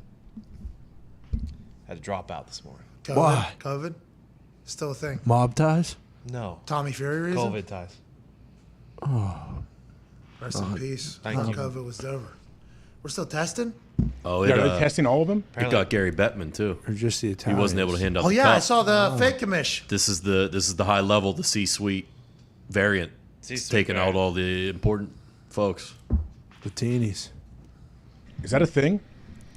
And the Batmans. You are an absolute fucking And the son of a mans. bitch. I mean, hey, it's taking out What'd you say, everybody. Connor? He said it's taking out the Absolute teenies. shame. Who's that? Yeah. Exactly. This is actually called back to yesterday where he said something incredibly slanderous This against is the coming off. Italians. This is coming off of attacking Carson Wentz because of his hair color. Yeah, he's been body shaming people today. Connor's been doing a lot I of am body not. shaming No, today. I am not. Carson Put the just looks picture like of a Carson up, fucking please. clown. Connor, you don't have to continue to hammer this home. All right, please. All right. Carson Wentz is a rocket, just like the Washington Commanders tweeted. What's wrong with this? Exactly. We don't know. Look at Connor has his hands are gigantic, Connor. You wish you had hands like that. Yeah, you You're wish right. that a ball looked like that in your hands, You're right. pal. I would rather have no hands than look like that in the way that he does in that uniform. You would look exactly like that if they put that helmet on you. No, I wouldn't because I don't have red shit all over my face. You What's do. your deal? I do. Listen, there's no Hey, this gets a little longer, I do. But guess what? I don't let it get a little longer because I know that you look He's like an been asshole. in the stand for the last 4 months. They forced him into coming in and taking a photo. He wants to play football and shoot things with his bow and arrow. That's the face of a guy who says, if I wasn't getting paid $35 million, I'd retire right now for putting this jersey on. Listen, there's a lot of guys at photo shoots that have that in their eyes if you're to see the truth. You Yeah. know what I mean? There's a lot of guys. If I wasn't getting paid the amount of money, there's no way I'd be putting this whole song and dance on for this little photo shoot routine. I'd like to give a shout out to the Commander social team for not putting any behind the scenes stuff of QB1, Nice. the Rocket, Carson Wentz out without us seeing, because it's already an uncomfortable situation enough. Because Carson, as soon as he put this costume on, he knew what was going to be said by assholes like you. Yeah. I think even before he put it on, I think when he saw it, he started breaking down crying. I think this photo shoot took like 2-3 hours to calm him Oh, down. he All right. showed up in the gold jacket, remember? Yeah. With Yeah. the burgundy and Don't talk about that gold jacket. They had to burn that before he left the building because they said if you put that back on and come in here, people are going to basically bet us to go 0-17. Okay, well, I think Carson's going to find his home in Washington. They need him to. I think he's going to play better He's quarterbacking. gonna piss all over Connor right from Yes. the Super Bowl parade. I when he hope wins so. it. Oh, yeah. I hope so. I AJ, mean- don't you? No, I don't. I do, but I don't, because then it would also give Connor like a lot of pride too, knowing that Carson called him out in a moment like that. And golden showered him. Yeah. Yeah, hey, he I would love like all good of it, golden actually. It's all shower, but I positive. know that Carson's not going to do anything. I mean, the Cowboys are better than them. The Eagles are better than them. They don't have an owner. They're moving their stadium. All right, so let's talk about the owner. This is news, actually, AJ, and I think I'll be excited to hear your thoughts on this. Dan Snyder hasn't accepted the subpoena from the House Oversight Committee. There is a full yacht search, yacht thoughts on Twitter. Ladies is the name of his yacht. It is currently on an island off the coast of France that is the home of Napoleon. And obviously there was a lot of punditry around that, where Dan Snyder is escaping to. Little madman who had too much power and abused it. That's what a lot of people are saying about the current owner of the Commanders. I don't know how you don't accept a subpoena. So this feels like a movie to me. So Dan Snyder's defense in this entire thing is, as long as it doesn't end up like in my shirt, in a pocket, in my hands, or anything that I am, I never officially accepted it. So what if he's walking off his yacht into town to get some fruits or something, or whatever the fuck he would be doing, probably something much more toxic than fruit. You get it. What if he has, you know, like Edward 40 hands? What if he just has duct tape around his hands, skin tight shirts on with no pockets, and they cover his shoes, and the subpoena person's right next to him the entire time, like trying to get it. He's like, what, where are you going to put it? Where are you going to put it? I don't have it. Maybe one of those tight, skin-tight fits that even the green has, ones. Yeah, like the track. The green screen thing, yeah. Yeah, the freeze, that Mr. Freeze guy that runs on the thing, goes over his head, and he's like, where are you going to put it? I don't get it. And they're trying to stick it in the suit, and he can't get it. And then he gets back on his yacht, shuts the thing, and he's like, by the way, I got COVID. So how long can he do this to the subpoena thing? And Dan Snyder is a movie character. He is out of a movie. It is not necessarily a great character in the movie, but goddamn, this guy just continues to spiral into his own world of not giving a fuck. And now the House Oversight Committee is going to have to see it from the other side, AJ. Yeah, it's very creative, the ways that he could elude, I guess, being, them subpoenaing him and actually receiving the documents. I guess the Edward 40 hands does make sense. Like, hey, can't grab it. But maybe if he just goes dong out straight naked, though, they're going to stay away from him as well. What are you going to do, stick it between my cheeks? Like, come on, he could guys. sew up all like, his he just knows, orifices. like, that'll keep him away, right? Well, he might be able to put it through the cheeks there, the credit card type situation if he's walking around nude. But Dan's going to spread his legs. Be like, no, it didn't stay. Well, Dan's got no kicks, too, probably. I assume he's got no kicks. That thing's probably just flat as goddamn whatever you got to do. Back ass. I hate to change the subject because this is great conversation. We'll have to dive back into it because it really is the only news. Joining us now is the NBA insider. He wins every single free agency, every draft, every big momentous occasion for the NBA in which inside news is showcased. This dude wins it. Yep. He's young, he's handsome, he's entrenched in the middle of about 7,000 stories right now. So we apologize for taking your time from the Athletic and the Stadium. Ladies and gentlemen, Shams Charania. Yeah, How are you, dog? Pat, I'm good. It was good joining you guys last week. We talked about Kyrie last week. I'm sure that's going to come up again today, so I'm excited. Okay, let's dive right into it because we know you're in the middle of a lot of things. You kind of dunked on Windhorse yesterday. Windhorse goes on. The Nets are looking at a world with no Kyrie and no Durant. Then just a few hours later, guess who shows up into the Twitter timeline? Shams Charania. Boom! Kyrie Irving has opted into his player option and 4-year commitment to the Brooklyn Nets to stay alongside Kevin Durant. How close was he to leaving? Was that all just negotiating posture? And what does this mean for the Nets going forward, Shams? Well, Kyrie Irving had 3 different opt-in and trade opportunities that he could have pursued. And I think when you look at the totality of the options that he had, one of which was the Lakers, I think he had to decide what was most important for him. If he's going to opt in and play out the season, is he going to go and try to push his way to the Lakers? And I'm told the Lakers, they were more motivated by him seeing if they can get him on an opt-out and then a mid-level deal. So that's anywhere from $6 to $10 million. And if you're Kyrie Irving, to give up on $20+ million to go to the Lakers in an opt-out situation, I just don't think that made much sense for him. Clearly, business-wise, it didn't make sense. So that option clearly didn't make sense. And there were a couple other teams that were poking around at him in an opt-in and trade scenario: Dallas, Miami, Philadelphia. But at the end of the day, he made a move where he said, I'm going to commit. I'm going to go back to Brooklyn. I'm going to opt in. And I reported it last week. There's a reason I reported it. Kevin Durant is considering his options with his future with the Nets, and he has 4 years guaranteed left on his deal. And so now that Kyrie Irving's back, he came to Brooklyn with Kevin Durant. He came to finish out his 4-year deal. A lot of it could be, listen, I'm gonna, if you're having second thoughts about being here, let's commit and do this together. And I think that was part of Kyrie Irving when you look at the move that he made 2 days before the option deadline, for him to really have a mic drop moment and say, I'm just going to opt in after all of this. And after the conversation, after the Nets gave him permission to go seek potential signing trades, he opts into the season. And I think there was some level of shock around that. And there's a reason why teams across the league were trying to prepare for the possibility that both Kevin Durant and Kyrie Irving were going to be traded this week, possibly, or next week. But clearly, Kyrie Irving had other plans. He wanted to finish out his year in Brooklyn. But we'll see what the Nets end up doing over the next several weeks. Either way, they have a lot of issues to sort out because I wrote a story this morning. There are a lot of underlying things that need to be resolved if this team is going to come back as currently constructed. Is Ben Simmons going to play next season, or? I mean, the plan is definitely for Ben Simmons to be healthy for the start of training camp. Okay. That's huge. Yeah, that's good news. Wow. He had back surgery. I'm told he's feeling better. He's starting to do more and more. So, again, we want to see Ben Simmons play. We want to see him on the floor. Because if you think about this roster, you think about Kevin Durant, Kyrie Irving, Ben Simmons, Joe Harris, Seth Curry, Nick Claxton. What? They've got some guys that Man. can do some stuff in free agency. Anytime you have Kevin Durant, you have a chance. But to me, what I look at, Pat, is if you're going to win a championship, everything has to be rolling on all cylinders, right? Chemistry, continuity with the front office, management, ownership, players. Everything has to gel.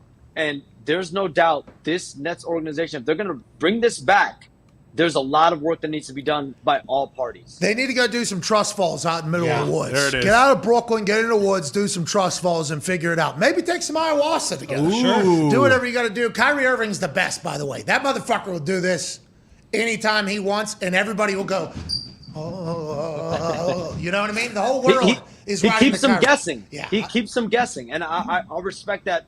And I think the level of he was sure in his decision, right? Like there could have been another path. Do you opt in and then force a trade?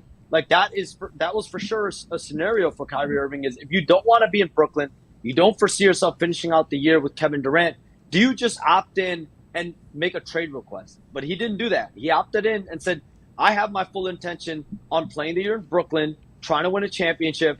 And at the end of the day, reproving why he had an offer last year, guys, 5 years, $186 million. And then the whole vaccine mandate issue came into place. He missed most of last season's home games because of the vaccine mandate, and also the season because the team decided they wanted him to be a full-time player. So this is going to be a really one-year opportunity for both sides to see if they can recommit to each other, if this can work. And Kyrie Irving, if he's one of the best players in the league, as long as he stays healthy. Well, yeah, that's why he can do all this. He's going to be in position to get another max contract next summer. Be who you can afford to be. Kyrie said, you fucking got it. All right, this is what I'm going to do. I love it. I love everything about it. Good luck to the Nets. Go ahead, AJ. Shams, what about Russ Westbrook out in L.A. with the Lakers? Anything new there, and how do you foresee this, playing out? Russell Westbrook opted in. He's going to opt in. It's a no-brainer. $47 million. His future is in L.A. The Lakers want to see this work this upcoming season. From everything I've been told, there have been different trade scenarios that have been thrown out, I guess speculated on. But with the new coach, Darvin Ham, I really believe this front office group, this management group, the coaching staff, Russell Westbrook, they all want this to work. We've seen Darvin Ham, Rob Pelinka, they've all been vocal publicly saying, we want him back, and we want him in a position where he can play both sides of the ball. We want him to be more of a defender. Darvin Ham's going to bring that, and I do believe they feel like Russell Westbrook is the fit for this team. Quick, if Kyrie would have went to the Lakers, Russell Westbrook still would have been able to opt in. They all would have been on the squad together, and that would have just had been happy kumbaya? Well, in this situation, because I don't think opting out and taking the MLE was really an actual play. Now, could it have been a threat? Possibly. Something that people have talked about, right? So, at bare minimum, it was a threat. But I don't believe that Kyrie Irving signing for the mid-level exception was ever a real, actual possibility. But if he ended up a Laker in an opt-in and trade, Russell Westbrook for sure would have had to have been the centerpiece for that trade. Okay, so he maybe goes to the Nets and then Durant's back, or is there a third team involved? That would have been fascinating. It's not real, so why dive into hypotheticals if we don't need to do it anymore? John Wall, he does a buyout with the Rockets, who paid him like $40 million not to play last year, which still makes no sense to me. A buyout. So he paid the Rockets to get out of there? Is that what happened? And the Rockets were like, yeah, we're not going to play you again. We'll pay you. We're not going to play you again. How did that work? And why is it the Clippers? Is it because him and Paul George do the nay-nay together in a beautiful fashion? Well, two things. One, he gave back, I believe, $6.5 million. Rich Paul is John Wall's agent. I really believe if he's going to give back $6.5 million, they've got $6.5 million coming back from the Clippers. So that's first thing. I think John Wall, I think I would look at that number, $6.5 million, as a sign for what he might sign for with the Clippers, who have the taxpayer mid-level exception at around $6 million. As far as why the Clippers, I think it's obvious. They need a backup point guard. They also need a guy that could start. I think John Wall is going to have an opportunity to possibly start, come off the bench, play multiple roles. There were a couple other teams he looked at, Miami, New York, but I think the Clippers made sense on all accounts. James Harden has to make a decision by tomorrow morning. He's going to opt back in right after the year last year. You're going to take $47 million as opposed to maybe not taking $47 million. Is that just a foregone conclusion? Is there anything we should look for in this opt-in deadline of tomorrow morning? Well, he's got a deadline till tomorrow. We've expected an opt-in. We'll see what he ends up doing. He has until tomorrow to do so. But yeah, I mean, he's got an option. Bradley Beal's got an option. Bradley Beal's eligible for a $250 million extension this summer. So obviously, the thought around the league, it makes sense for him to opt out and get to the marketplace. Bobby Portis has an option date. You'd assume he also declines his option. He'll go into the marketplace as one of the best big men in the league. Those are some of the higher echelon options for tomorrow. Last question before we get out of here. Zion looks good, doesn't he? Hell yeah. He's got those new shoes coming out. What? He looks all What? yoked up. What? He's going to be All-NBA next year. Everybody all intents and purposes. Oh, Jesus. Hey, man, he looks good. I've said it on the show. You guys are the #1 pro Zion show for sure, no question. But we all want to see Zion Williamson not only look like this, but also play at a high level and play and stay on the floor. One thing to watch going into free agency, Ja Morant, extension eligible. I expect his max extension to be pretty quick. How long will it take for the Zion Williamson to reach an agreement with the Pelicans on an extension? Let's stay tuned to that as we get started with free agency in a couple days. Listen, I love the Pelicans. They afforded me a great opportunity to intro Zion. Third, not last, even though it was on national television because of Zion. But if he wants to weigh his options, maybe get on TV more, I'm with it. Even though CJ McCollum and the boys down there are going to be a good squad. Sure. We can't thank you enough. We know you're in the middle of battle. Congrats on winning every war right now. Okay, you're killing it, dude. Keep it going.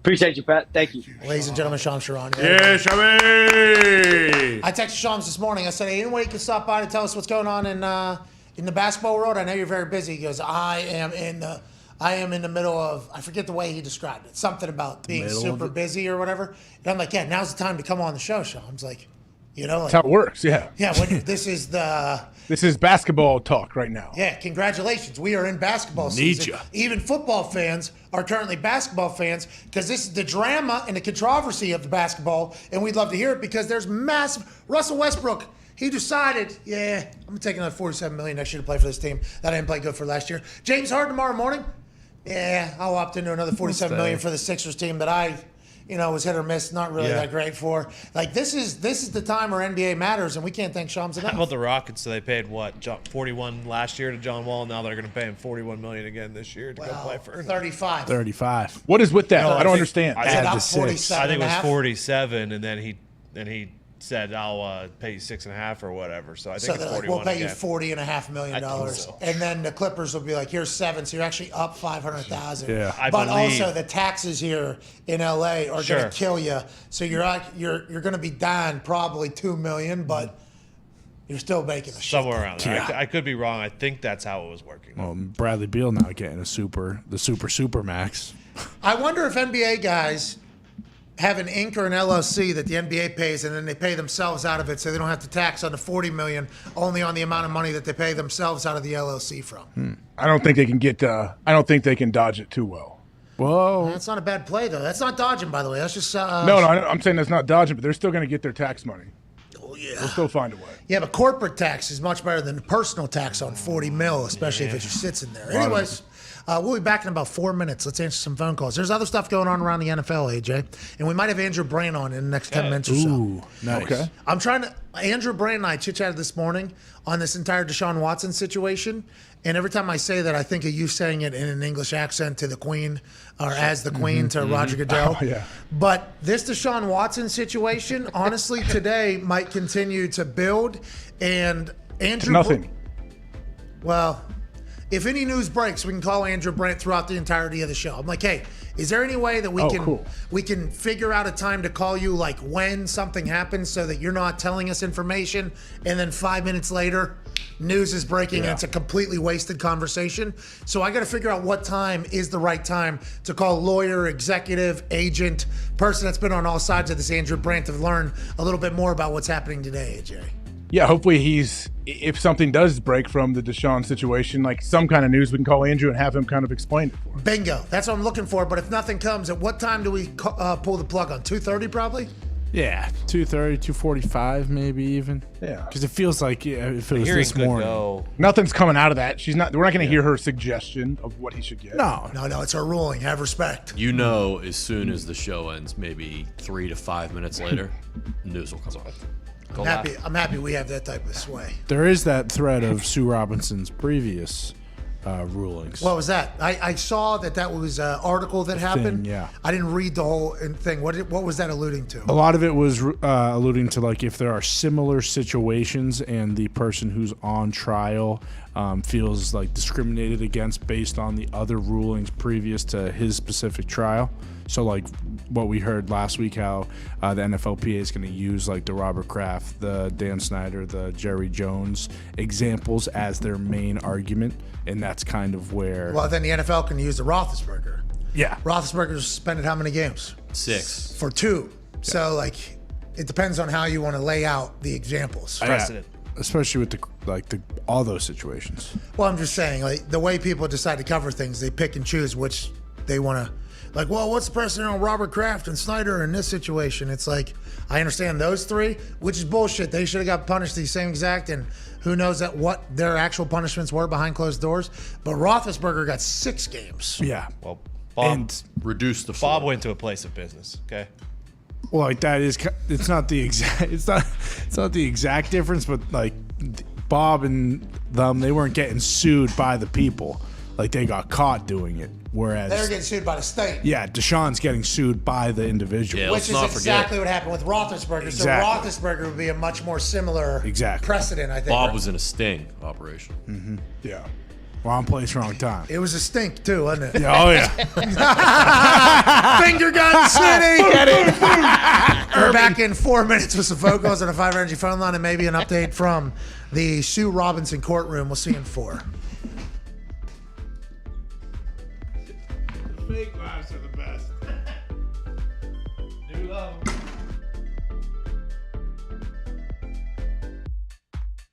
Raj had to walk in there and do a full, you know what I mean? Yeah, curtsy. Hey, we're bringing a big sports stooge thing over here. Is that okay? Yep, deal. Perfect. Let's get some tea. Let's get the fuck out of here. How do you think that went between Raj and the Queen? You think she liked them? Yeah. I bet she liked him. She probably knows a lot. Like, what if she's sitting there and then all of a sudden she's like, so what about the Deshaun Watson situation? What about the Deshaun Watson situation? What about the Deshaun Watson situation?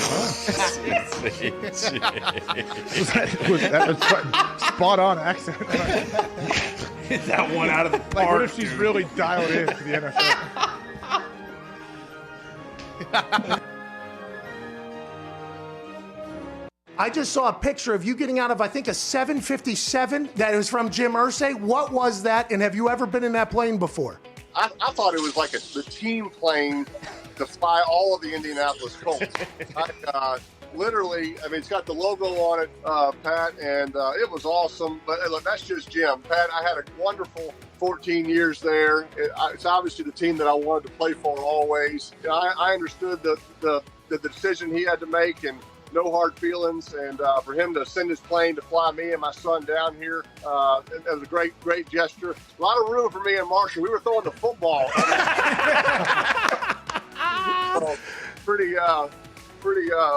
Pretty cool experience. Pretty cool father-son weekend. By the way, as he's moving from event to event right now, you are the best, dude. Where are you headed right now? I'm going to the game.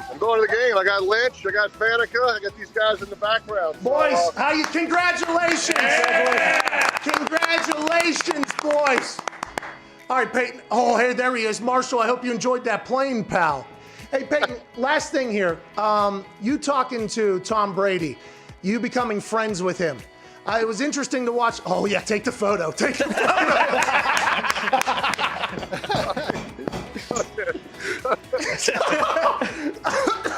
All right, we will wrap this up. Well, I'll tell you, Pat, I don't think anybody can do what Tom has done. Look, I know how hard it was for me to get on the same page with my receivers, learn a new system, learn new coaches. But I had a full off season. I was injured. I was rehabbing.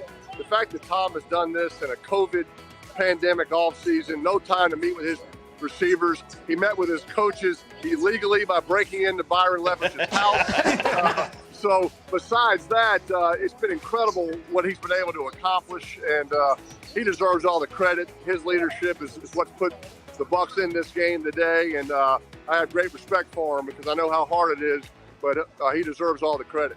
Hey, how did you know Red 18 was coming? Pat, I mean, I can't tell you how much I appreciate you telling that story and just growing the legend. That was about the 18th time I tried it. I was 17 going into that. And, you know, when it doesn't hit, you just keep walking. Nobody ever really tells you about it. So when it hit, I was as surprised as you were.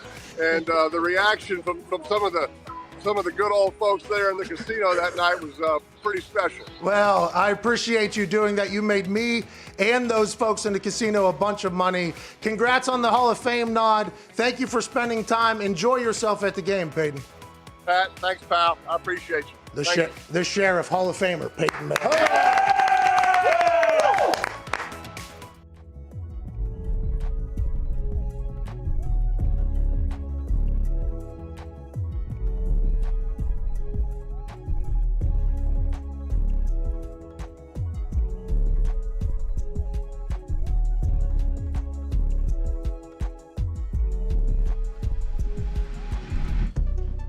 Today's show is sponsored by the best ticket app on planet Earth and SeatGeek. This is your weekly reminder that listeners of this show get 10% off at the link in our description. Baseball is doing what baseball does. There are concerts happening all summer long, and it's not too early to start looking at NFL games you want to get to.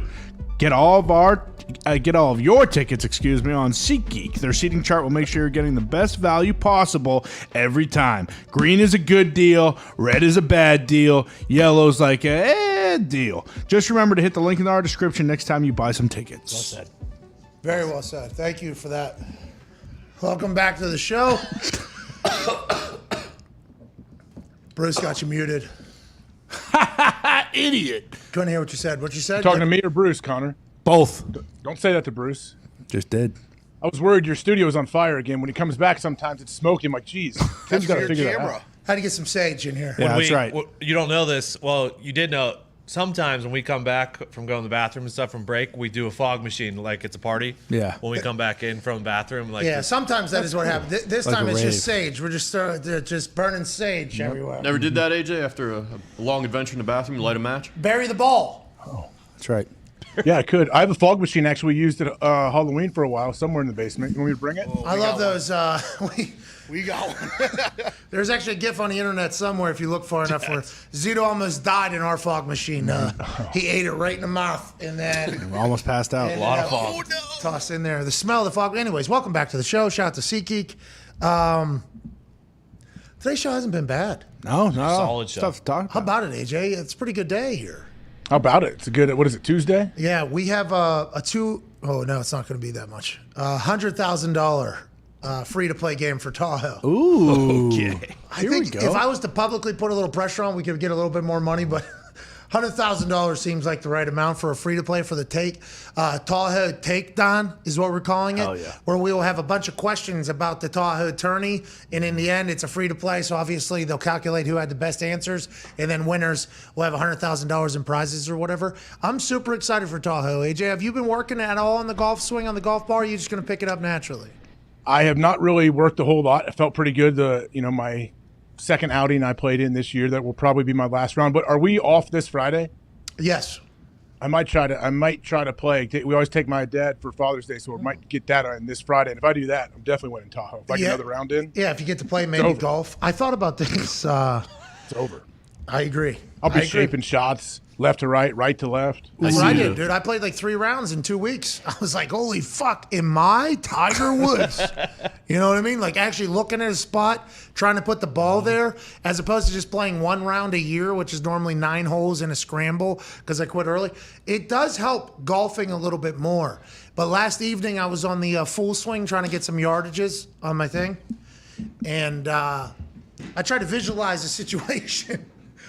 All right, 100 yards out here. You know what I mean? Last hole of the day. You'll have that a lot, by the way. You'll have like 130 130 and in a bunch, or 130 to 80 and in. I know that might be bad news for a lot of people. And that's great news for everybody, I feel like. Not everybody. For me, I got a club. I got a hundo club.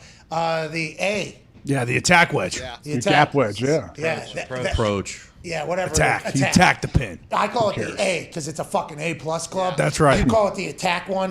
They call it the approach one. Whatever it means, I'm about 105 with that thing. Yes. Perfect. Seems like I'm about 105 with it. So in the high altitude, that's what, 115. Yeah. So take a little bit off, 90, and then the sand wedge is below that one, right? Yep. Okay, perfect. Sand is 56. AJ, do you guys play the tips out there?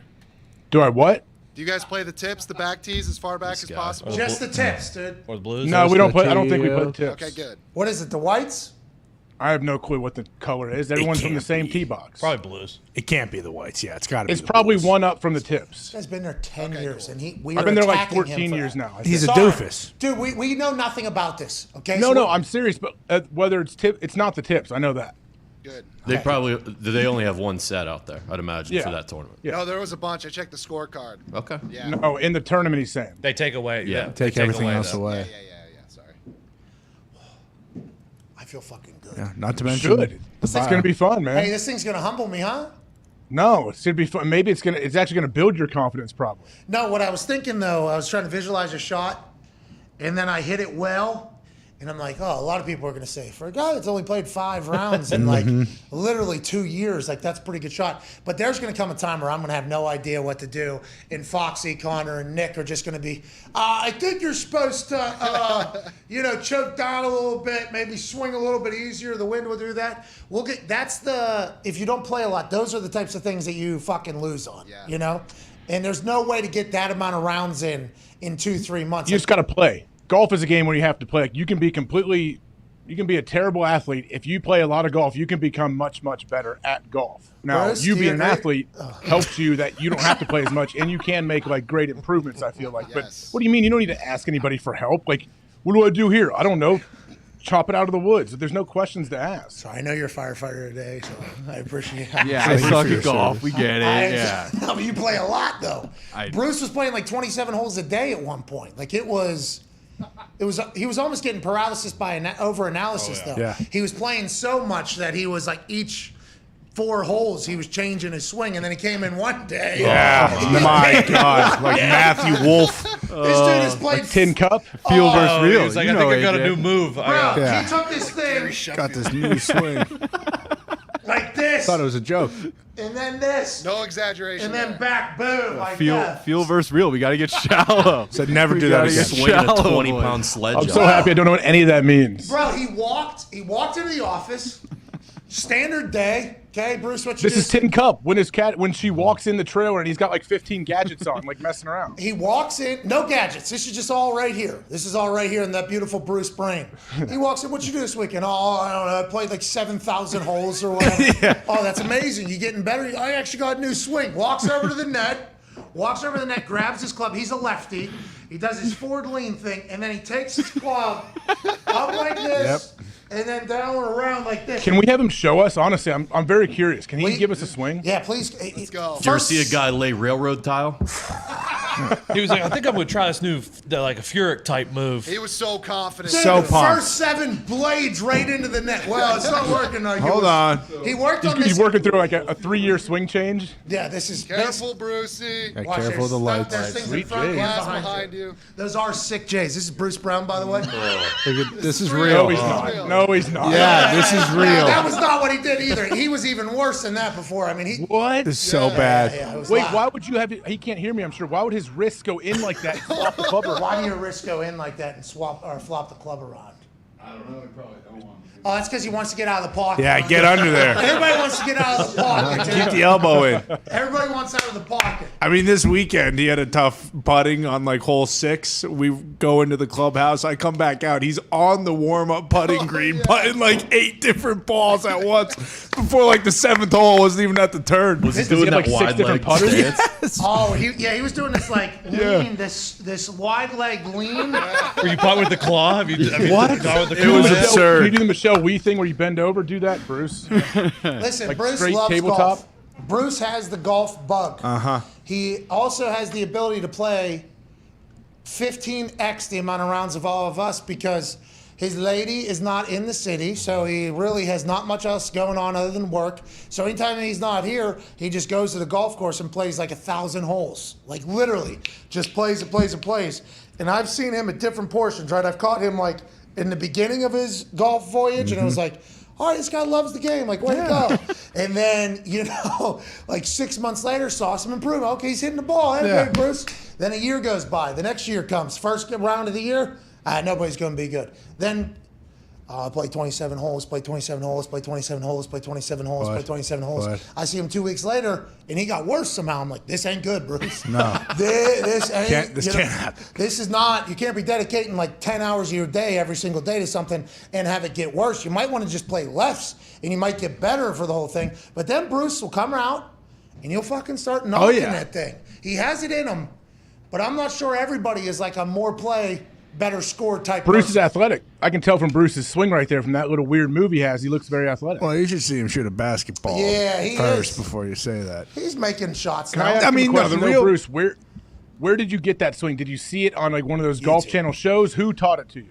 Yeah, I did see it on the internet, on TikTok, actually, and I said, you know what? That's going to solve all my problems. Sweet. There's a lot of golf fix accounts. Bruce's real problem is that he plays every round like it's Pebble Beach. Like he asked me like, "Hey, do I get relief on this? It's kind of right next to the tree." Like, fucking put it in the fairway. I don't care, Bruce. Just hit the ball. That is something I've been trying to tell him since the beginning as well. Like, I don't know how you're still golfing, playing PGA rules every fucking round. Yeah, all right, laying three. Exactly. What's that mean? I don't think the ball was ever inbound, so I think I have to re-hit from here. So you can just fucking drop up there. No, I'm gonna hit right here. Okay, well, there's still no sight of the green. It's a man of integrity. Relax, Bruce. Have a beer. Is it? Is it integrity? Well, I think it's because it's a 10-hour round when you're playing. Well, that. anyone there's people that get like that. They like get so invested in golf that have a new swing every 3 days, and they just do that their whole life. That's just how it is. I appreciate and respect the respect you have for golf. Yes. In the love that you have for golf, in the fact that you found something to spend your time with doing. But to be clear, it is alarming that you haven't got one step better over the entire time, but you never know when the next stroke is going to be your best stroke. Mm-hmm. And I think if you keep swinging in there, it'll be great. But Bruce, I appreciate how much you love golf. Now, for the rest of us, AJ, do you do fake swings at home while you're watching 100 kids down the golf simulator? Or are you literally going in there like, I know how to golf. I'm a fucking athlete. I mean, I definitely never have thought about my swing, what it feels like, any of that. I just swing. Right. And when I putt, I don't make many putts. Oh yeah. Yeah. But no, I'm an instinct player. I'm a field player all day. I don't want to put any thoughts in my head and be worried. Even though, yes, I am known to top 4 or 5 drives in a row in Tahoe that go 50 feet, and the crowd goes, "Oh," and they groan. And I say, "It's all right, guys. It's all right, guys. I'm in 65th place. You don't have to feel sorry for me. I did this last hole too." I saw you at -10 last year. The loser was at -85. that was Al Michaels. Winner was at 65. So 69. You're right, 69. You're right there in the middle. Bro, I am poised to win. I don't think so. But I don't think Big jump. I don't think either of us are because we don't play enough. Is what I was starting this entire thing. Like last night when I was hitting some shots, I was just thinking to myself, like, what if I fucking do? You know, like what if I do? You know, what if I do? And then I find myself in a situation. What if I find myself in a situation I don't want to be in? Like back whenever you're punting or kicking. And there's a lot on the line. Like that's not necessarily a fun experience. Yeah. You know, like that's not necessarily. I've watched from the course, Pat. I've watched where I finished my round early on. Obviously, Sunday the leaders tee off last, and I've watched them come home. There's like a tent there, and they have TVs in there, and you can watch them. And then you can see them come down the 18th fairway right outside the tent. And I've watched it many years where I stuck around, ate, had drinks, and it's a real deal. Like man, like they're standing over a shot. The last hole is a par 5, and a lot of times guys need like a birdie to win or whatever, and yeah, you think about that, like that's not an easy 100-yard chip with water to your left and the beach to your right. So the lefty, who's the lefty that has won it? Marty Fish. Marty was lefty. Dude, he had like a 215-yard. I don't know if it's 18. Is 18 par 4 or par 5? Par 5. Okay, so he had a 215 or 220 maybe yard to go up and get an eagle, and the landing on this fucking green was like this big. And he lined up over top of that thing with a lot to win. I think this was to fucking win it. And he stroked this, and it landed perfectly rolled, like I forget how many feet, but definitely a makeable putt. And I was thinking to myself, like, God damn, the amount of mental conversations that, and for me, and I think this is why punters and kickers normally do well in golf if they kind of attack it. You go back to your fundamentals. Like in those big moments, it's like, all right, what are the fundamentals here? Drop the ball flat, swing hard, it'll be good. Even though your brain is telling you, like, there's a lot going on here. You just go back. The thing is, like, go back to your fundamentals, which is your practice. And if you play 4 rounds in 2 years, you don't have a lot of fundamentals. No. So that was the entire convo I was having last night while I was hitting. I'm like, all right, 100 yards out, but I'm going to be so fucking nervous at this point. You want that. No, you want that pressure. It's going to be good. That's when we thrive. I agree. It does make me better. Putting, no. Can you imagine that situation where you have to make putts? That's the hardest thing. Dude, Urlacher told me one year, I'm sure this happens for him most years, he went 3 full rounds with no 3 putts. And I was like, I've never gone the first 9 without 3 putts. Like, that's what's the difference, too, between those people. So that's another thing. Like, if you're that's why I think you're putting them you got this far, you better make that sucker. I've missed plenty of those. Well, I go left-hand Dahn, so it's just like a straight into it's a cheat code, basically. No big deal. Me and a couple other guys do it. Oh, good. You're never going to miss one then. No, well, those close ones, I should be good. I've been practicing a lot of those. Honestly, I should be good at those. Yeah. It's the ones that are like, 5, 6 feet, 4 or 5. Yeah, that's what I'm talking. Couple knee when knockers. you need that for bogey, so you don't get negative points on the hole. And that's when you'll see me. If I make a 5-foot bogey putt, I am fist pumping like Tiger. People are very confused. Well, any putt you make, you should be celebrating. But if you're just a feel person, and this goes back to punting and kicking. So there are some college kickers that are really good just because they're just fucking kicking. It's just like feel, like I'll just put the ball through there. But then when the massive moment happens, and when the money's on the line, and finally your brain is like, oh shit, and that whole feel looseness thing isn't real, you have to go back on your fundamentals. It's like putting. I have no fundamentals. It's all 100% feel. So if I get over a putt and it's a massive putt, I could make it. I fucking could knock it through. But in my head, I don't have like I'm going back to the pinky toe of my right foot for 7 feet or something like these actual golfers have and all that. It's literally all just feel. And that can fucking get you. That's gotten a lot of people in a lot of sports.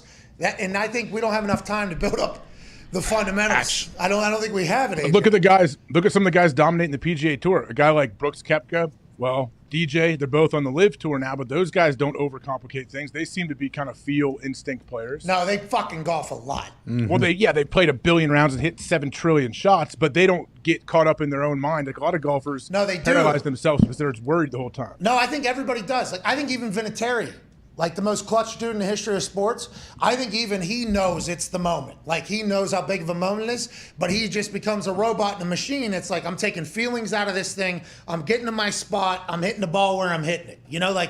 And the ball should go through. Like, hey, if I do my... I see the carryover. It makes sense what you're talking about, how you would look at your swing, and it definitely would make sense.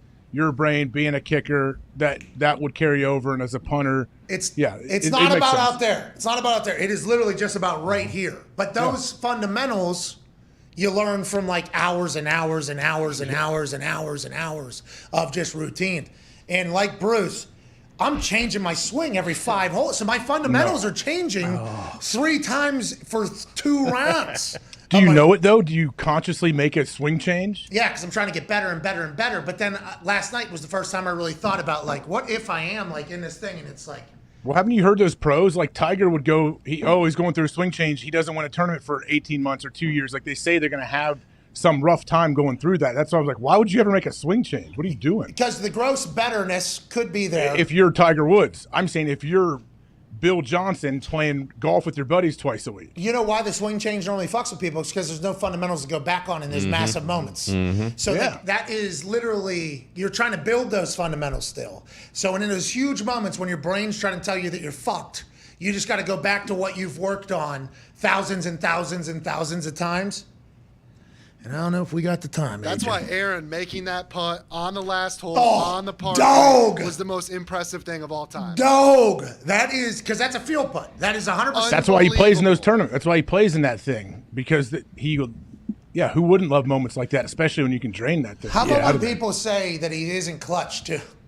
Think about the amount of pressure on that putt. Insane. In that moment with the lack of practice and thousands of hours that he's had. Yeah, let me fucking roll this thing in. Now, we have no idea what his state of mind was in that place. No. We have no clue where he was, but I can't wait to see him out of Tahoe, see how he's doing. You think he'll, What? he'll be in a great mood, right? Everybody loves Tahoe, this whole thing, right? Yeah, seems to be. Why wouldn't he be in a good mood? I don't know. I haven't talked to him in a while. He should be out there, yeah. Usually if you're not in a good mood, they get you out of there. You don't come back. Nice. I like that. Can't be a douche. I think that's the best part about the whole thing. You can't be a douche. You won't be there. Maybe that's what we call the free-to-play. Can't be a douche. Tahoe. Ooh. I like it. 100K, can't be a douche. Can you bet? Is FanDuel going to have situations where they can like bet on your score? Yes, but it won't get regulated because I'm not a professional, so it's just a free-to-play. They'll also be betting on you too, pal. So they'll have to give predictions. There's real bets you can make out there in the casino too on the golf. Okay. Here we go. There's sportsbook right there. We always go in and try to put some money on people. Yeah, you can do that. They'll have matchups too sometimes where you can go head-to-head. It'll say like Hardball versus Jerry Rice. They put them together one year when we knew Jerry was a stud and we all took Jerry. Yeah, it seems like a little insider trading. The books probably get a little pissed off about that. But No, they didn't know how good Hardball was. Does yet. FanDuel have this regulated? No, I don't think. I think it's just a free-to-play. Yeah. Do they have you versus AJ? Well, we have it. 50K, pal. Good luck out there. 6 minutes, hour 3. Watch out for those putts. They'll fall. Nice. Cup's bigger in Tahoe, dude. It is. It is. You're right. You're right. And you're You know what? My mindset. I think when I putt, just needs to change, and I think I'm going to do that. And Tahoe, remind me on Friday if we're playing together. I will. And I'm not making putts. Like when I look at every putt that I see on the green, I'm like, oh, that's probably a 3 putt, no matter where I'm at. Like now, I'm going to just try to make every. Can't putt. do that. Yeah. No, yeah, the putt. You should be intentional with your putts. You should be trying to 2-putt. By the way, is what I've been No, told. I'm trying to 1-putt everything. No, see, I've been told to complete. You should be trying to 2-putt everything. Get it close and just hope it falls in. You heard what Urlacher just said. No. Yeah, Urlacher said he didn't have a 3-putt for 3 rounds, and you're like, never in my life. Yeah, That's incredible. probably because he is like, I'm trying to 2-putt every putt, basically. We'll see. I plan on making a couple putts, hopefully. Me too. Or Good not. plan. I plan on also chipping in a couple times. Hell hopefully. Have to. Couple Yeah, Eagles. just count for that. I plan on driving and winning the long drive contest too. 0-1. Driving the green. They don't do the long drive anymore, really. What? After that guy almost died last year. That you killed? Oh no, that actually they'll probably do that. Yeah, that version of it. They used to do it where after the round on Friday, you get there and everyone gathers around. It's a big thing. There's like 10, 15 people. And you used to just. They stopped doing it. Yeah. That was your moment, huh? It was the AJ Hawk long drive contest? No, I got thrown into it my first year there, and I was like, sure. And luckily, I won the first year, so then I was back the next year. Wow. No big deal. Yeah, never did it again. That's why at the simulator, when we went did it downstairs in his house, he was like, yeah, I got a simulator in here. I don't really do it that much. Give me the fucking driver axle. Yeah. All right, thanks. What did it? 365, right? 370. Carry, I think it was like 375. Carry. Jesus. What was it? No, it wasn't that far. It was? Yeah. You walked. Probably got it some off. good roll on it. I mean, yeah, if I hit it straight, anyone in Tahoe can hit the ball far in that thin air. But the problem is hitting it straight. That's not easy to do. Or getting it airborne sometimes. Sometimes I get the weird yips on the tee and say, I don't know where this guy's going. Well, you just got to make sure you go back to your fundamentals that we've worked on. Yeah, I have great fundamentals. Yeah, in golf. me too, man. Bruce does as well. Yeah, fundamentally sound. If you see me go to Bruce's swing mid-round, you know something's up. Oh, this guy shifted into a different gear. Yeah, uh-oh. All right, we're back in 4 minutes with hour 3. We've got Andrew Mickelson joining us. Hey, that's the BYU kicker that just knocked the dude out. Dog. He's awesome. I can't wait to hear his story on how he, became a fighter. And why do you have 0 kicks?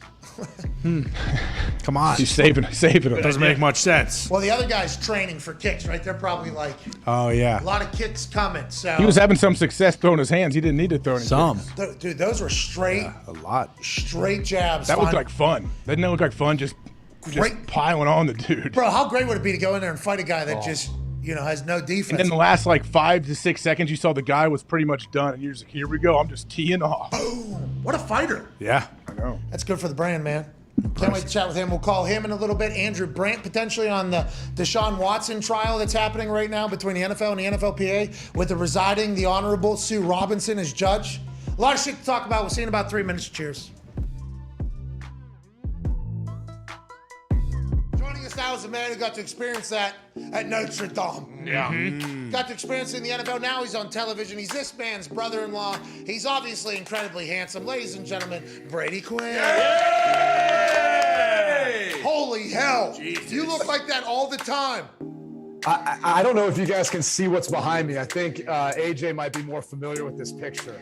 So hopefully AJ can elaborate or add some context to all this. Is that Chopper up over your left That's ear? Chopper. Yeah, that's Wow. Chopper. AJ, what? How'd you get that in your background? What happened here? So, Well, this is a golf cart submerged. why are you fully dressed underwater? Thank you, Brady. Okay. Brady, I mean, yeah, you gotta. I guess we have to mention it, Brady. This is Pat. You know, this golf cart. The e-brake just didn't work on me. I was parking close to the green. I rode that joker right into the pond because it took a hard right turn. This is like 12 years ago. I jumped in instantly. Oz is the other guy looking for his cigs. There was no help. And then Brady and Chopper were in my group. They came up about 10 seconds later, and they both just dove in instantly and started helping. Yeah. So you, hold on, We Brady. did not finish our round. You drove this cart directly into this pond. Well, it you are a malfunctioned. fucking menace behind the wheel, AJ. You was drive a with both malfunction. feet. You sleep. Your hands are all deformed because of your broken fingers. You're driving golf carts into ponds. Straight up. Are you blacked out drunk in this thing? No, I wish I was. That's the problem. I was not. Sober. Oh my God, this guy. I was trying to get there. Brady, how do you let this guy marry your sister? How do you let this guy marry your sister, Brady? Let me add some more context to all of this, okay? This is at Rattlesnake Ridge. This was the first year, our first fundraiser for my foundation, the Third and Goal Foundation, which helps support wounded vets. So Great AJ cause. was kind enough to come out and obviously support the cause.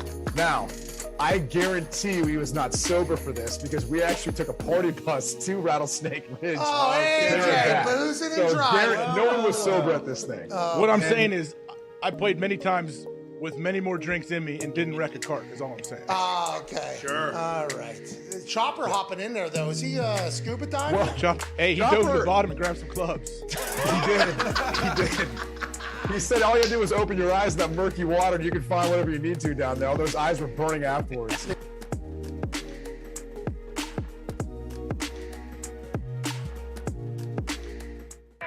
The Pat McAfee Show. There'll be no rules for our guests, for us, for the things we can talk about. Speaking his mind I've never had a problem expressing my opinions or my thoughts or anything like that. while being relatable. I haven't had that manufactured fake-ass celebrity that a lot of people have whenever they go on those big networks. I've had a chance to really build my crew, build my following, build my audience. And ridiculous. What am I supposed to do? So I'm supposed to look at something that I can definitely afford and say, nah. Is that what I'm supposed to do? The Pat What the fuck are McAfee you Show doing? starts in 3, 2, 1. All right. Welcome back. What is that? It's the greatest thing ever. It is a little dry, though, in my mouth. I should have drank some beforehand, but it's hour 3. Grab the horses. Let's ride. AJ, I found a peanut butter cup that has chocolate. Keto? Uh-huh. Is it dark chocolate, though? I don't think so. Welcome back to the show. This might change the entire future of my life, this thing right here. I don't want to give them credit. They probably just, everybody saw what it was. They changed my life. You hear me? For the better? Forever. Yeah. Forever. Do you really think this is going to be like a consistent thing? If these things will be created forever, and if what I'm being told on the wrapper is true about these things, which makes no sense because of how good it tastes, how delicious it is, and how it is an actual replacement to a Reese's cup, I can do keto forever. I think I know what that It's is. fucking Quest. These things Yeah. right here, these peanut butter cups. I've been out there. Tom Bilyeu started Quest. I was out there. I don't want to no free ads or whatever, but hey, Quest, if you just want to ship 1 million of these to the office, I would be very thankful. Yes. This is a life changer right here. This thing right here. And this is a better ad probably than Quest has ever had. This motherfucker will save me through this. It tastes like it. It tastes like an actual chocolate Reese's cup here. I've had them. Believe me, I know. They're great. I don't really ever think of them, but yeah, I'm glad you actually reminded me. So I went to Dick's this weekend to go buy some golf costumes. And on the way out, this thing was sitting on the thing, and it looked like it was good on the wrapper, but it was in like the protein bar area. So I'm like, this is going to taste like shit or whatever. Person working was like, actually pretty good. And I was like, all right. I don't know if this person is upselling me or whatever. So I grabbed it. I scanned it. I wasn't hungry at the time. We went and got lunch somewhere. I had my first bite, and that was a little anxiety, because I knew what was potentially happening here. Like, if this tastes anywhere near good, this is a life changer for me, and this could get my sweet tooth, that is the problem of the keto diet, kind of satisfied in the entire thing. I bit into that thing. It had some moisture in it. It wasn't like the dry cardboard shit that all those protein bars are in. And then I had the flavor, and it was like, the texture's real. The flavor seems to be good. Oh my God. So obviously the wife went home and ordered 45 boxes of them to the house. So this thing's a game changer. And if Quest wants to continue to add on, it sounds like you're friends with him, of course. Tell him to fucking mail them all to me. These things right here. I think I might want a couple of them now after you've been upselling them so well. Dude, Dave, 11 grams of protein, 1 net carb. And I don't know how the whole net carb thing works, but I do know if the wrapper's telling me it's good for my keto thing, I'm in. So I'll have a couple of these today, a couple of these tonight. I'll stay below 10 grams. Bring those on the course. Those will be great on the course. I'll probably melt. It feels like these motherfuckers melt. You know what I mean? Connor's got a little cooler he can bring. Yeah. Got to have a cooler. Your bag probably has a cooler pocket. Your bag has a cooler pocket. My bag? Yeah. If you're bringing that nice bag Connor's been Most of them showing on the internet. It is like the same one, yeah. All right, let's bounce around and do but anyways, can you tell the Quest people thank you for what they did? I think you just did. Yeah, but like personally. Yeah. Okay. Bill Quest. Tell him thanks. It's been a while. But yeah. What was his name? Tom Bilyeu. Tom Bill Started Quest like in his garage. Oh, like Steve Jobs. So he's a chef. Bad dad.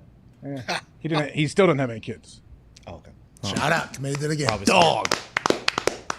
Well, I'm happy at whatever moment away from children and family life that he created this concoction. I am very thankful for. Let's talk about some news here before we get Andrew Mickelson on, the MMA fighter that was formerly of a BYU football team. Bill Belichick is sick of Julian Edelman's impression of him. Did you hear this? Julian Edelman was on I Am Athlete, and he chatted about being and seeing Bill Belichick, and Bill Belichick basically saying, how come every time I turn on television, you're fucking doing an impression of me? And Edelman said he's still scared of it. I enjoy the thought, though, that Bill Belichick is up on everything that happens outside of that building, but you would never, ever, ever know from listening to him speak to the media or how he tells his team to act. I got nothing but respect for Bill Belichick, the more shit that I hear about him, AJ Hawk.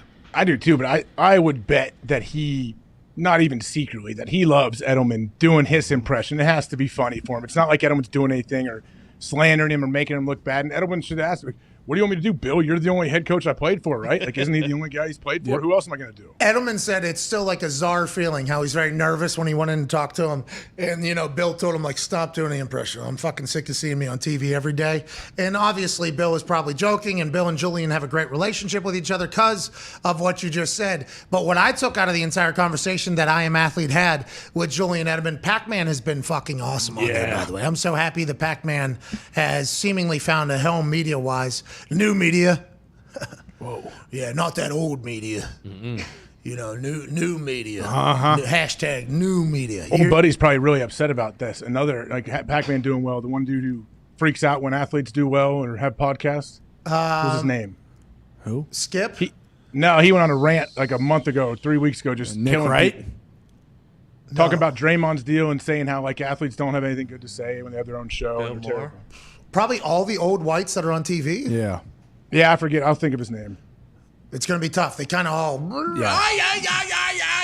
He kind was, of what I think hear. Draymond set him off. Yeah, well, Draymond. Of course. Draymond and Kendrick Perkins in the middle of one right now. Jesus. The internet. Hey, gentlemen, come on. Listen, I'm staying out of this one. This one is not for this one is not for me to dive into.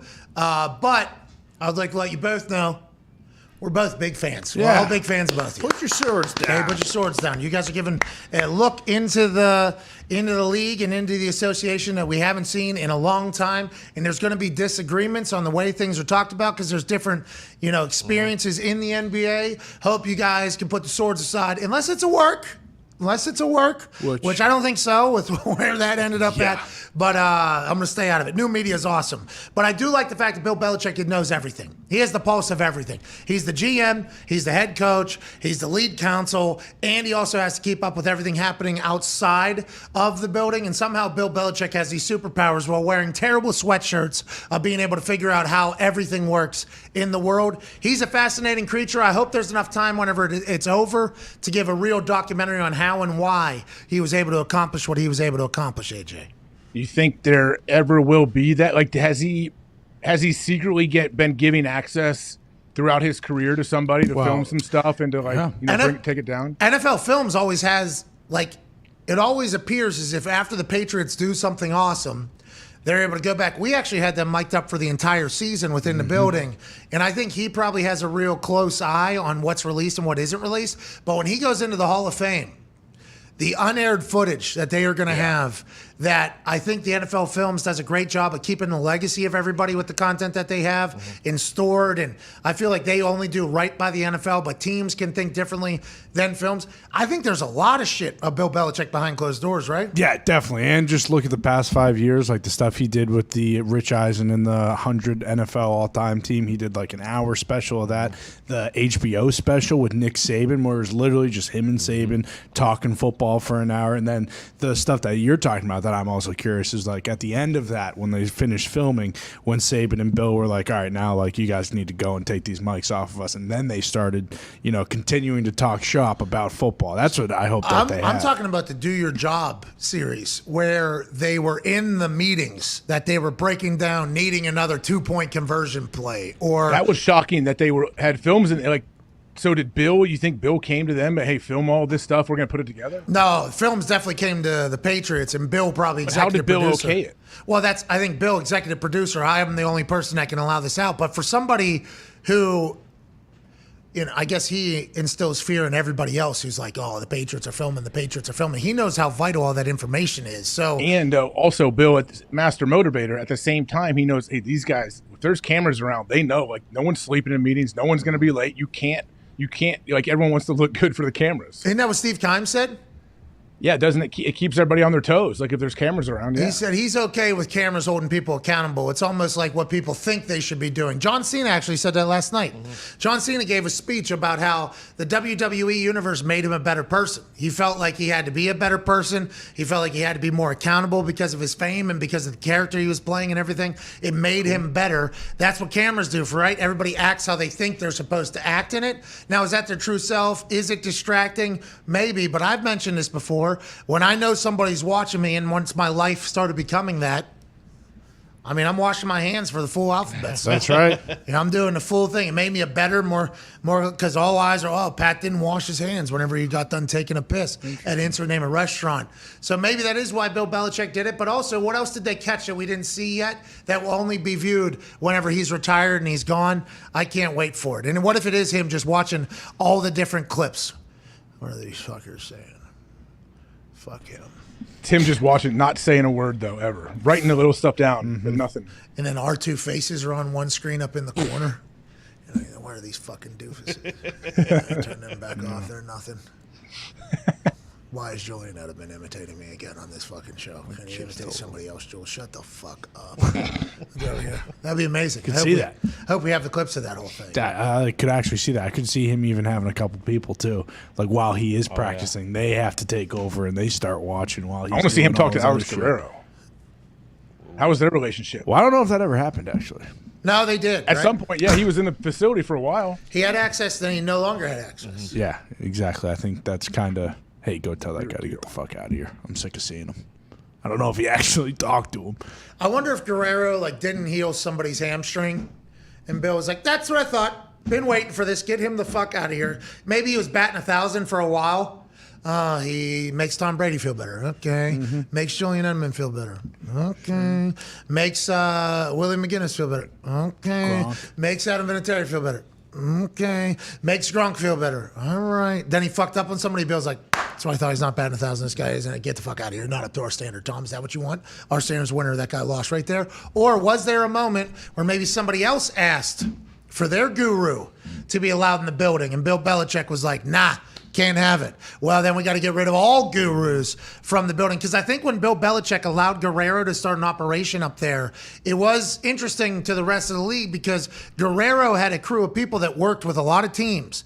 I had experienced one of his offsprings, I guess, from the TB12 is what it's called now, but it was something before then, who would travel to different teams throughout the seasons. On Tuesday in the Midwest, on Wednesday would be in the Pacific Northwest. Then they were off like Thursday, Friday. Then they would travel all season, basically doing all the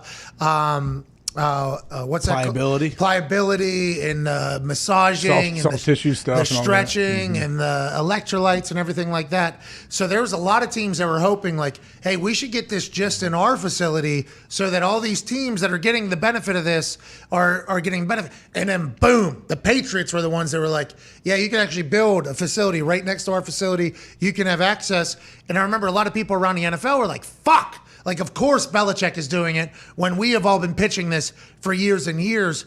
And then I think all the people that were like, no, we don't want outside people in the building felt some real fulfillment when his ass got revoked from being inside. Everybody's like, see, that's why you don't let outsiders in the building. But then they go down to Tampa, he's right back in, they win a Super Bowl. So that's an interesting thing where I can't wait to see behind the scenes clips of it as well. Yeah, after watching Man of the Arena, especially hearing Gronk talk about it, like there's no doubt about it. It definitely helped all of them a lot. Do you think it's possible maybe Belichick told somebody, like one of the players, like, hey, go see the trainers, they'll help you out. And then instead of going to see the trainers, the guy was like, hey, can I actually just go to the Guerrero people? And then Bill took that as kind of a shot at the guys that he had in the training room. I don't know, because they were in the building doing that for years and years and years. Could have been different opinions too. One of them could have said, hey, this guy's good to go, and the other group said, no, he needs a couple more weeks. It could have been just multiple situations like that, and like, hey, what are we doing? Oh, Guerrero might have said, hey, probably need another week and a half, 2 weeks. And then the Patriots people are like, this is all alleged, and we are just... Or the other way around, I'm saying. I'm not saying the Patriots are pushing people. I'm saying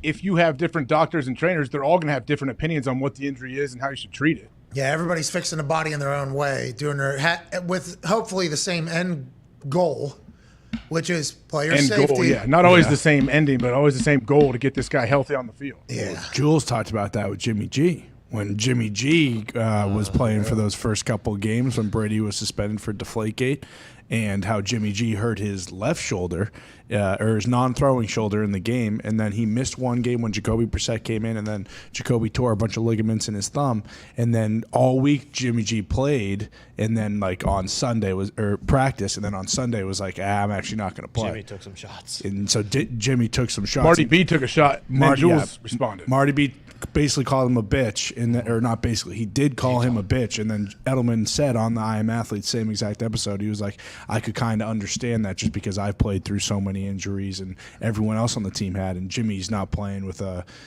shoulder, because Jacoby Brissett couldn't, it was torn ligaments on his throwing arm, on his thumb, so he couldn't even grip a ball. By the way, Marty B was an electric factory when he was in the NFL. He was awesome. Speaking of electric factory, I don't know how many kickers and punters are going to get into the octagon, but I do know that there is one particular former kicker that is currently in an octagon fighting other people, and I've only seen one clip, one round, one knockout. He is electrifying. Ladies and gentlemen, I believe he's 3-1-0 in his mixed martial arts career. He has not made it into the UFC yet, but hopefully we'll be able to change that because he's got lightning in both of his hands and at least one of his feet. Ladies and gentlemen, former BYU kicker, now professional fighter, Andrew Mickelson. Yeah, what's up, man? What's up, fellas? Hey, how'd you get into fighting? Listen, I read your story. Was it Oklahoma State or Oregon State first? It was Oregon State first, yeah. Oregon State, transfer to BYU 2014, go on your mission to Samoa for 2 years, come back, kick for 2 years with BYU. I don't know what happens afterwards. Then I see a video in 2022 of you landing 20 bombs on somebody's face with no kick in sight. How long have you been training? Did you know this is what your future was when you were just a kicker? And how exciting is it when you see a fucking dude go limp and just fall right in the middle of the octagon, Andrew? Yeah, man. That's a lot of questions. Let me go through them. A lot of punches. So after I got done playing at BYU, I was just chilling, getting a dad bod. And I've been a fan of the UFC for so long, and I just figured, hey, what the heck? Let's give it a shot. So joined up with Agima Jiu-Jitsu and MMA out here. Been training there with a fellow UFC veteran named Court McGee. And about a year ago, took my first fight. Got in there and got a first-round finish. And after that, man, I was hooked. I had the bug. So I've been fighting ever since. What was that first fight like? And obviously you say you got a finish in the first round. That had to feel pretty good. But what were the nerves like compared to maybe football, walking in there?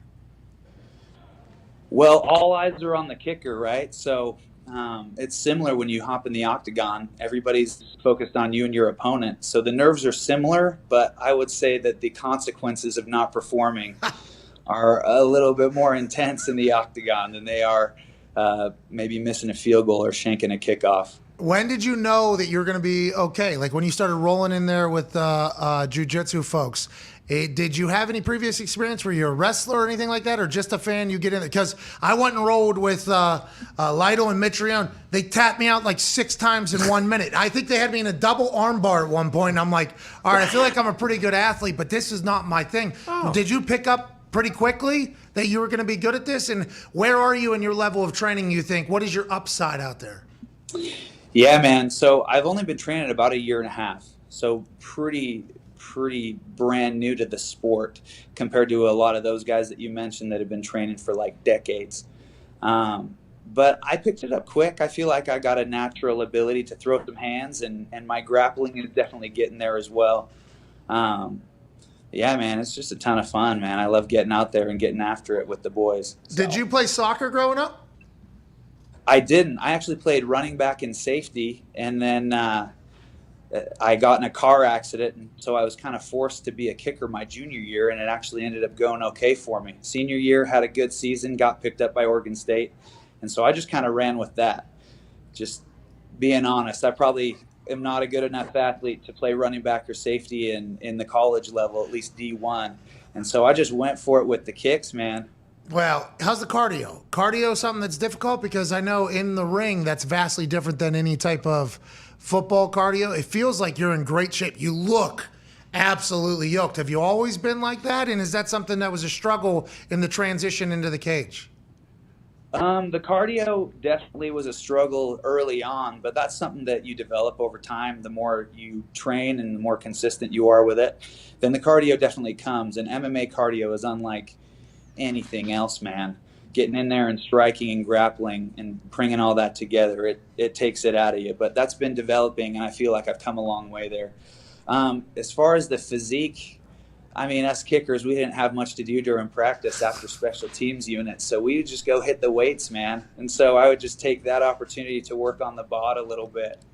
And I've done my best to try and maintain that as much as I could. No kicks in the fight. And obviously we're all incredibly proud of you being an ex-kicker going in there and beating the fuck out of somebody, okay? Yeah. And I know you don't swear, so I apologize for doing that in front of you, but you can handle it. I know BYU folks are tough. Austin Coley and I, pretty tight through the whole thing. But no kicking. Did you do that because the other person probably assumes you're going to kick, so you trained your hands more, or have you always been a great striker with your hands? So the no kicking was totally intentional, I'll be honest. I wanted to get in there and hurt my opponent, but I wasn't trying to kill him. So we figured we'd keep the kicks. We'd keep the kicks in the trick bag for future fights. So what's the plan moving forward? Is this what you do now? I mean, are you going to pursue this? Are you talking to any other organizations like the UFC or whoever else to try to get more fights? Not talking to the UFC. I'm actually an amateur, right? Been training about a year and a half, so I'm not in the pro ranks yet.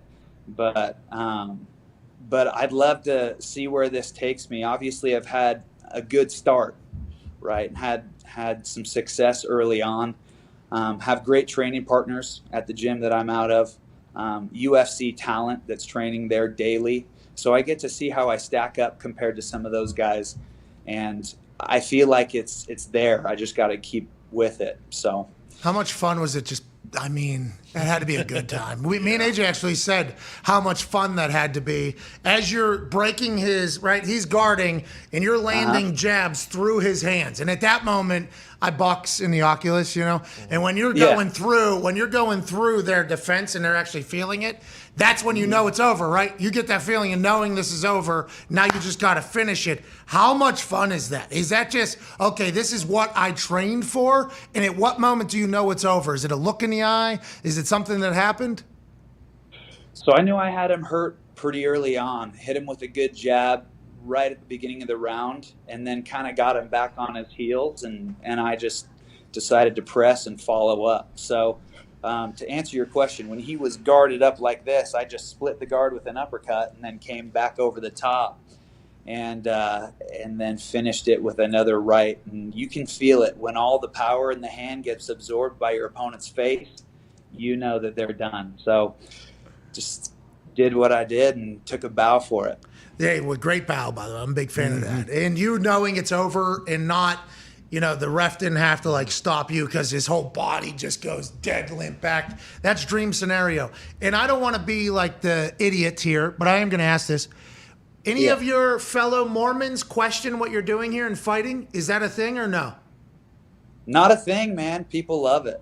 No backlash from the church community. That's good People news, are right? Supportive. Yeah, that's People good. are all over it. They're probably pumped for you. They're probably pumped for you representing out there. Yeah. Our boy Taysom Hill has already kind of claimed most of the Mormon Mormon militia, I don't know, whatever his nicknames are, but some of those have been getting thrown out. It's kind of fun. The Stormin' Mormon dude. That's what I called Austin. The Stormin' Mormon. Yeah, that could be you. I mean, Austin kind of retired. He could hang that up. You could use that like it's no problem, especially if you're raining down a storm of lightning and thunder. Why? The Stormin' Mormon coming into the octagon, and your ass is about to get flooded with bombs. Yeah. It's awesome. Andrew, when's your next fight? Do you know? Well, as you can imagine, pretty quick after that fight, the promotion reached back out and said, hey, we've got a title fight lined up for you at 185 or 170. You tell us what weight and when, and we want you on there. So I got to hash that out with my wife, and we'll get something teed up here pretty soon. That's the plan. How is the weight cut? What do you walk around at? Back in my playing days, I was walking around at about 215-ish. But that would put me at the 205 weight class, and those dudes are big, and I'm not ready to play with those guys. So I've been cutting down to 185, but my last 2 or 3 fights, the cut hasn't been super substantial, and I'm walking like low 190s. So I think what's next for me is trying my luck at 170. I think that's a more natural size for me. So that's the plan. All right, well, good luck out there. We can't wait to see you get the title. Keep doing it. For the kickers and punters everywhere, we appreciate the hell out of you. Entertaining fight. Hopefully we get to see a lot more, Andrew. Appreciate it, Pat. I think it's essential for the brand movement that we throw a For the Brand logo on my next set of fight trunks. Hey, we would love to sponsor you, man. I know you're an amateur. Am I allowed to pay you? Is there an NIL deal in this entire thing that we can work out? No NIL deal, man. And I think maybe we go one up and get me like a silk robe to walk out in. Yeah. Just to put on a show for the people, give them what they want. Yeah. Get the kickers and the punters some respect in the octagon. And then you're going to go knock a guy out with a right hand. Yeah, for the title. Yeah, for the title. Well, we might bust out the feet for the title. Oh, shit! Don't give away gameplay. Don't give away the game plan. Anyway. That's right. We'll have to strategize. Okay, I have your number. We will definitely make that happen. Let us know when the next fight is. We would love to be involved. We're very proud and thankful for you, sir. Okay. I appreciate it, Pat. You're the man. Ladies and gentlemen, AJ Hawk, thanks for zinging me with the farmer tan line, too. You look good, man. What do you we do need on the sponsorship for a tanning bed, too. And what do you do on the day-to-day? What's full-time job? Full-time job, I have a job in tech sales. But I'm punching people in the face in the evenings. Yeah. Here we go. Let's turn the evenings into the daytime. Hell yeah. Ladies and gentlemen, Andrew Mickelson. Thank you, buddy. Andrew! Yeah. guy's selling tech stuff, and you're making fun of his tan. Yeah, prick. I wasn't making fun of anything. You I actually have a farmer's tan. Yeah, you actually complimented it. You're like, oh, it looks like he's been out there actually working in the real world. He's got that farmer's tan as opposed to, those are just out on the beach all day. I think It's not just counting money, sitting inside. Not yet. Dude, how about him? Soon enough. Hey, he was. He looked natural. He looks very natural. And his punch is very quick. Like straight, boom, Yeah. boom, boom. Looked like a rock'em sock'em at one point with like perfect form coming back, which I would assume is the beginning processes of learning. He's going to find his natural groove in there. Great athlete, it appears, and he will be dialed in and focused. We don't have to worry about booze. Nope. No. We don't have to worry about like any of the stuff taking him off topic there because the way the Mormons live, right? They try to live how Jesus lived. Yes. So everything else is a temptation. If they give in to temptation, they are not living in Jesus' name and image and everything. That is their belief. So feels like he's set up to become a fucking champion. Yeah, got a guy. And if he, starts mixing in kicks, the fact that he purposefully was like, yeah, no, we're just going to throw hands and see how it goes. That was a good tagline. It was. This is your second championship fighter that you're going to sponsor. Where does he live? Who's the first one? Oh, Shinigami. All right, let's get to it. Well. Shinigami didn't win the championship. Yeah. It was a draw. Shout out Rachel. He'll be back. I don't know if he will be back. Yeah, not I know sure. Shinigami will be He back. might be training his kid to fight. Well, he lost his car, Yeah, so I might think be- he couldn't might be get to taking his the bus. dojo anymore. Dude, just think about. Dojo. I hope everything's cool with Shinigami, but think about that Andrew Mickelson guy. His leg speed has to be good. Yes. Has to be good. So if they teach him how to properly do it and he dulls down the nerves in his shins, which I still don't know how you go about. You got to go kick bamboo trees. Or Yeah. something. Like they actually do that. They wear down in the shin, and then if you start swinging that, oh my god. Not even for like knockouts. Like if he were just to get a couple good leg kicks, and I bet it's pretty hard to stand. Yeah, that's the lead foot for a lot of people too. Oh no, stomp on the foot too, break some metatarsals in there. Yeah, that's the best, the foot stomp. It's just so petty. It seems so petty in there. So painful if he actually catches you right in the middle of your foot, too. Yeah, that's a hilarious way to do UFC. That Yeah. You walk in there, you train, all right. Boom. Yeah, that's what I thought. You're not gonna be able to. Whatever. I'm gonna fuck with this guy. He ain't gonna be able to stand. Give me your fucking big toe. Look how loud that sounds. Like that would hurt. That's what I thought. All right, now let's fight. Now let's fight. Now you throw a right foot stomp at him. Don't really throw him. Can you get your right at him? Yeah, absolutely. I seen in the bang it up boss rootin'. That's the best. I saw a highlight video of him from back in the day. He used to do just straight kicks right to people's sternums out of nowhere. You watch him back in Pancrase when he'd fight with nothing on his hands, and you can't punch to the face with closed fists, so he punches everybody and hits them with the palm of his hands. He was knocking people out with the palm of his hand.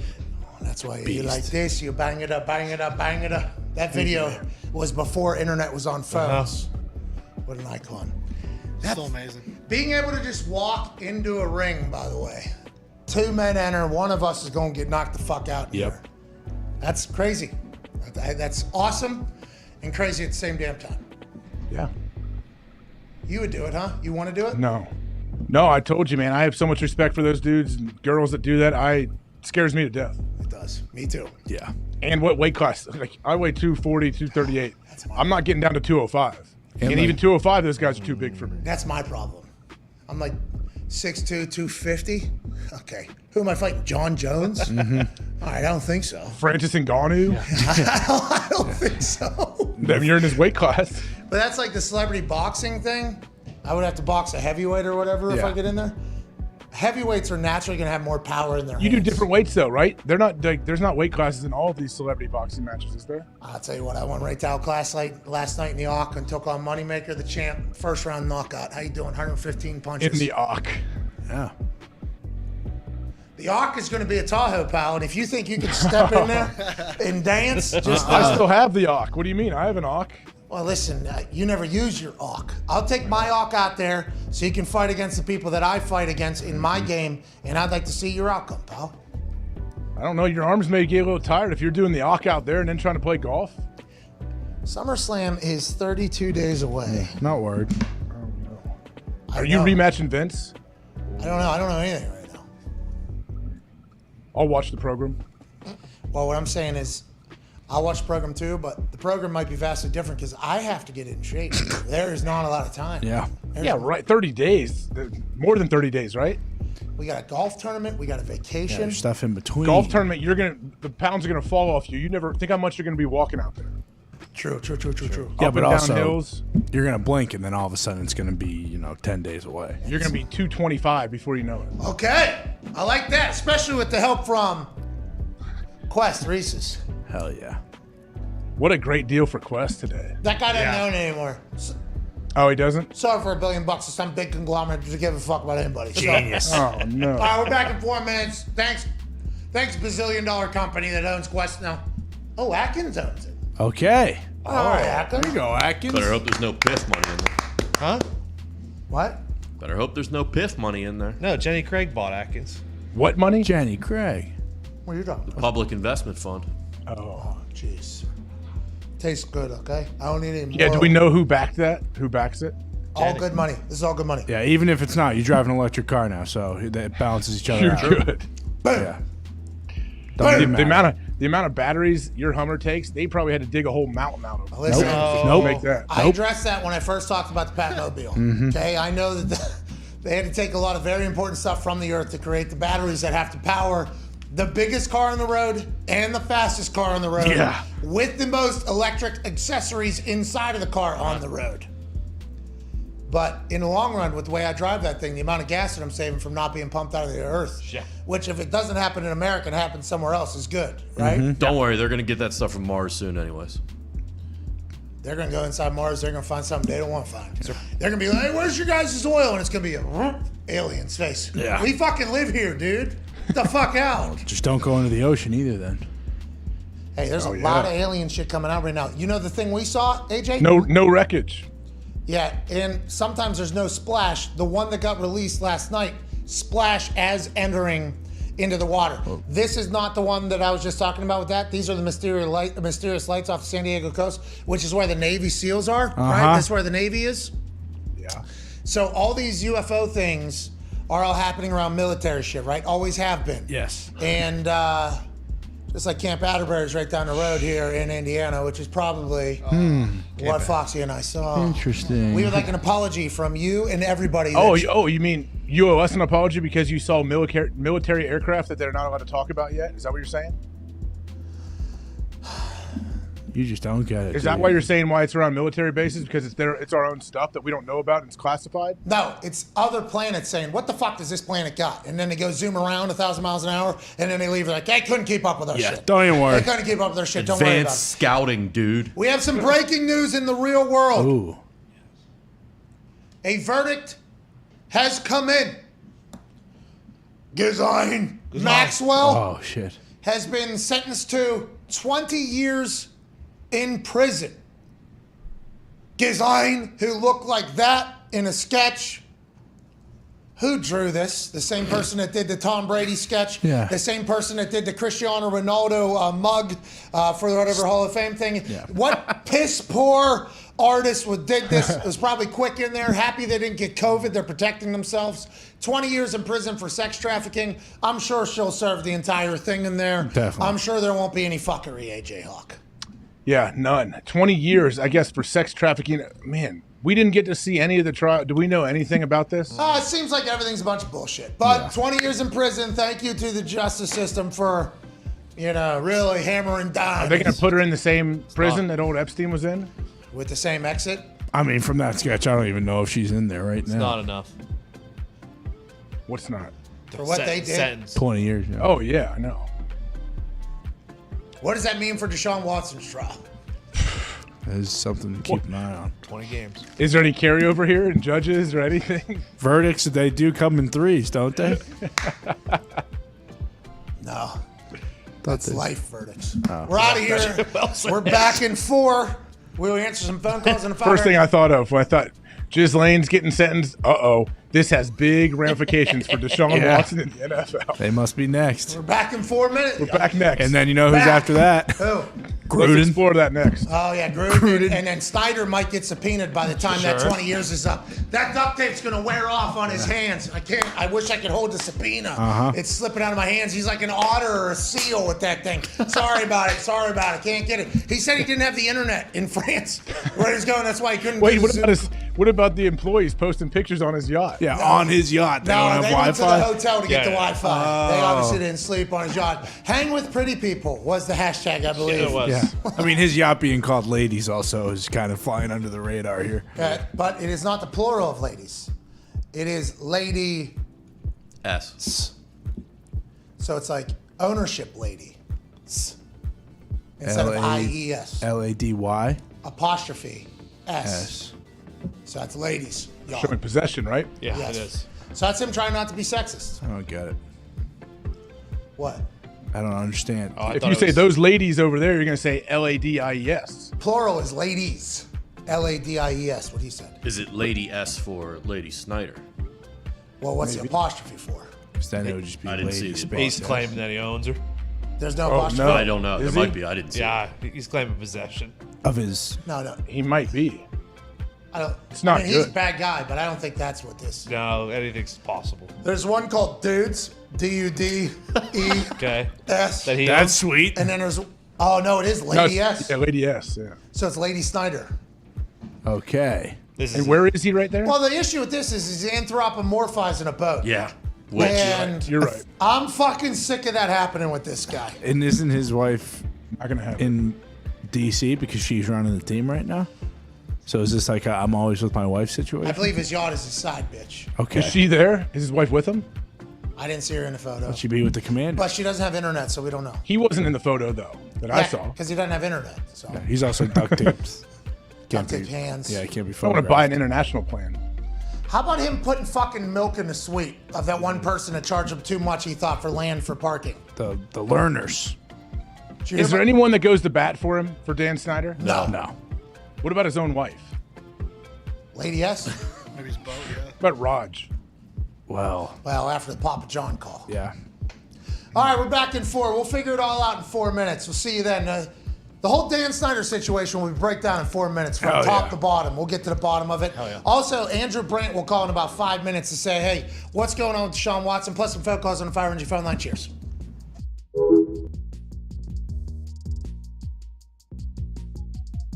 Assumed that the Packers were going to try to get some weapons, and nobody has heard from you since Davante Adams got moved to the Las Vegas Raiders.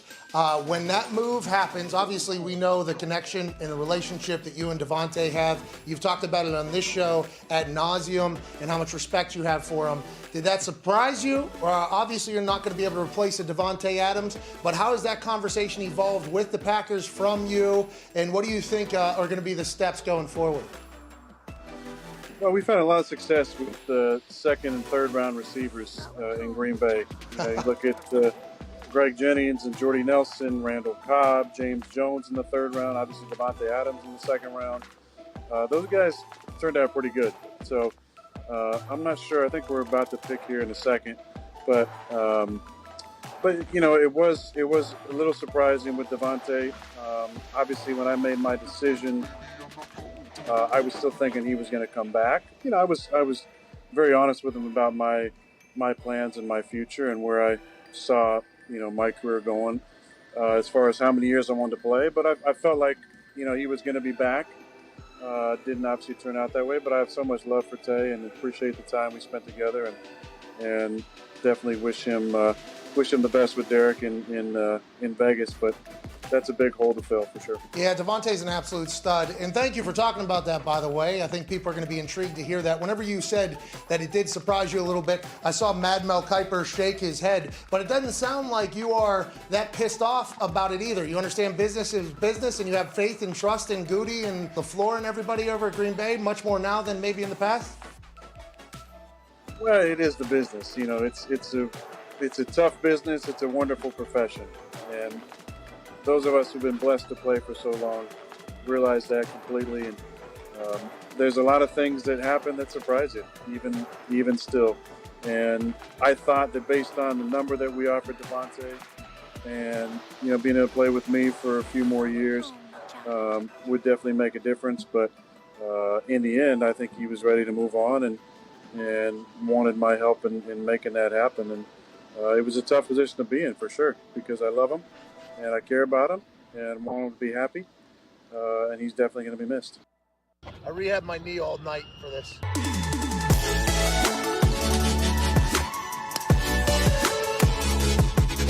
Oh, my. Wow. Sheesh. I don't know.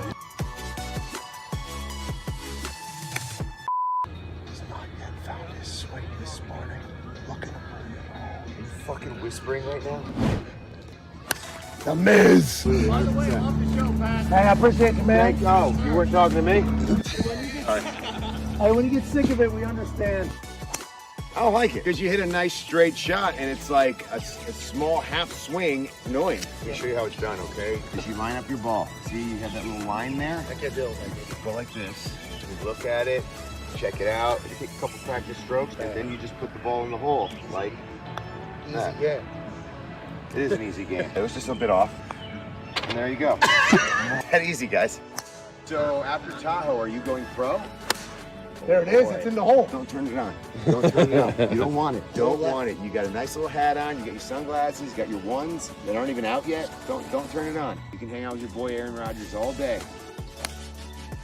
What was that? Don't 7? want it. Is that a 7? You don't want You it. don't want it. You don't want to turn it on. You don't want me to turn it on. You don't want me to flip the switch. Flip the switch off and wait till Tahoe. Till Tahoe, buddy. Wait till Tahoe. Maybe my knee will be at 80%. Maybe.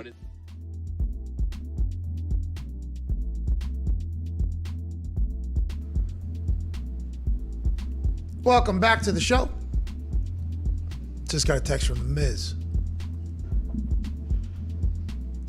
He asked when we're getting in on Wednesday. Are you flying with us over there? I was going to ask you about that. Think so. But I got to figure out my car situation because I'm not coming back with you. I think you might if you want. Are you driving out that rickety rust bucket? No, Nick. I have a great car. I'm sorry if you have to drive a very expensive car like a Beamer or Mercedes to make you feel good. My car is great actually. I got 4 new tires on it. Whoa! All right, slow down. Shit. Let's go to the phones, dude. I can't. I got 18 cans of Fix-A-Flat throughout that thing, so now I finally got new tires.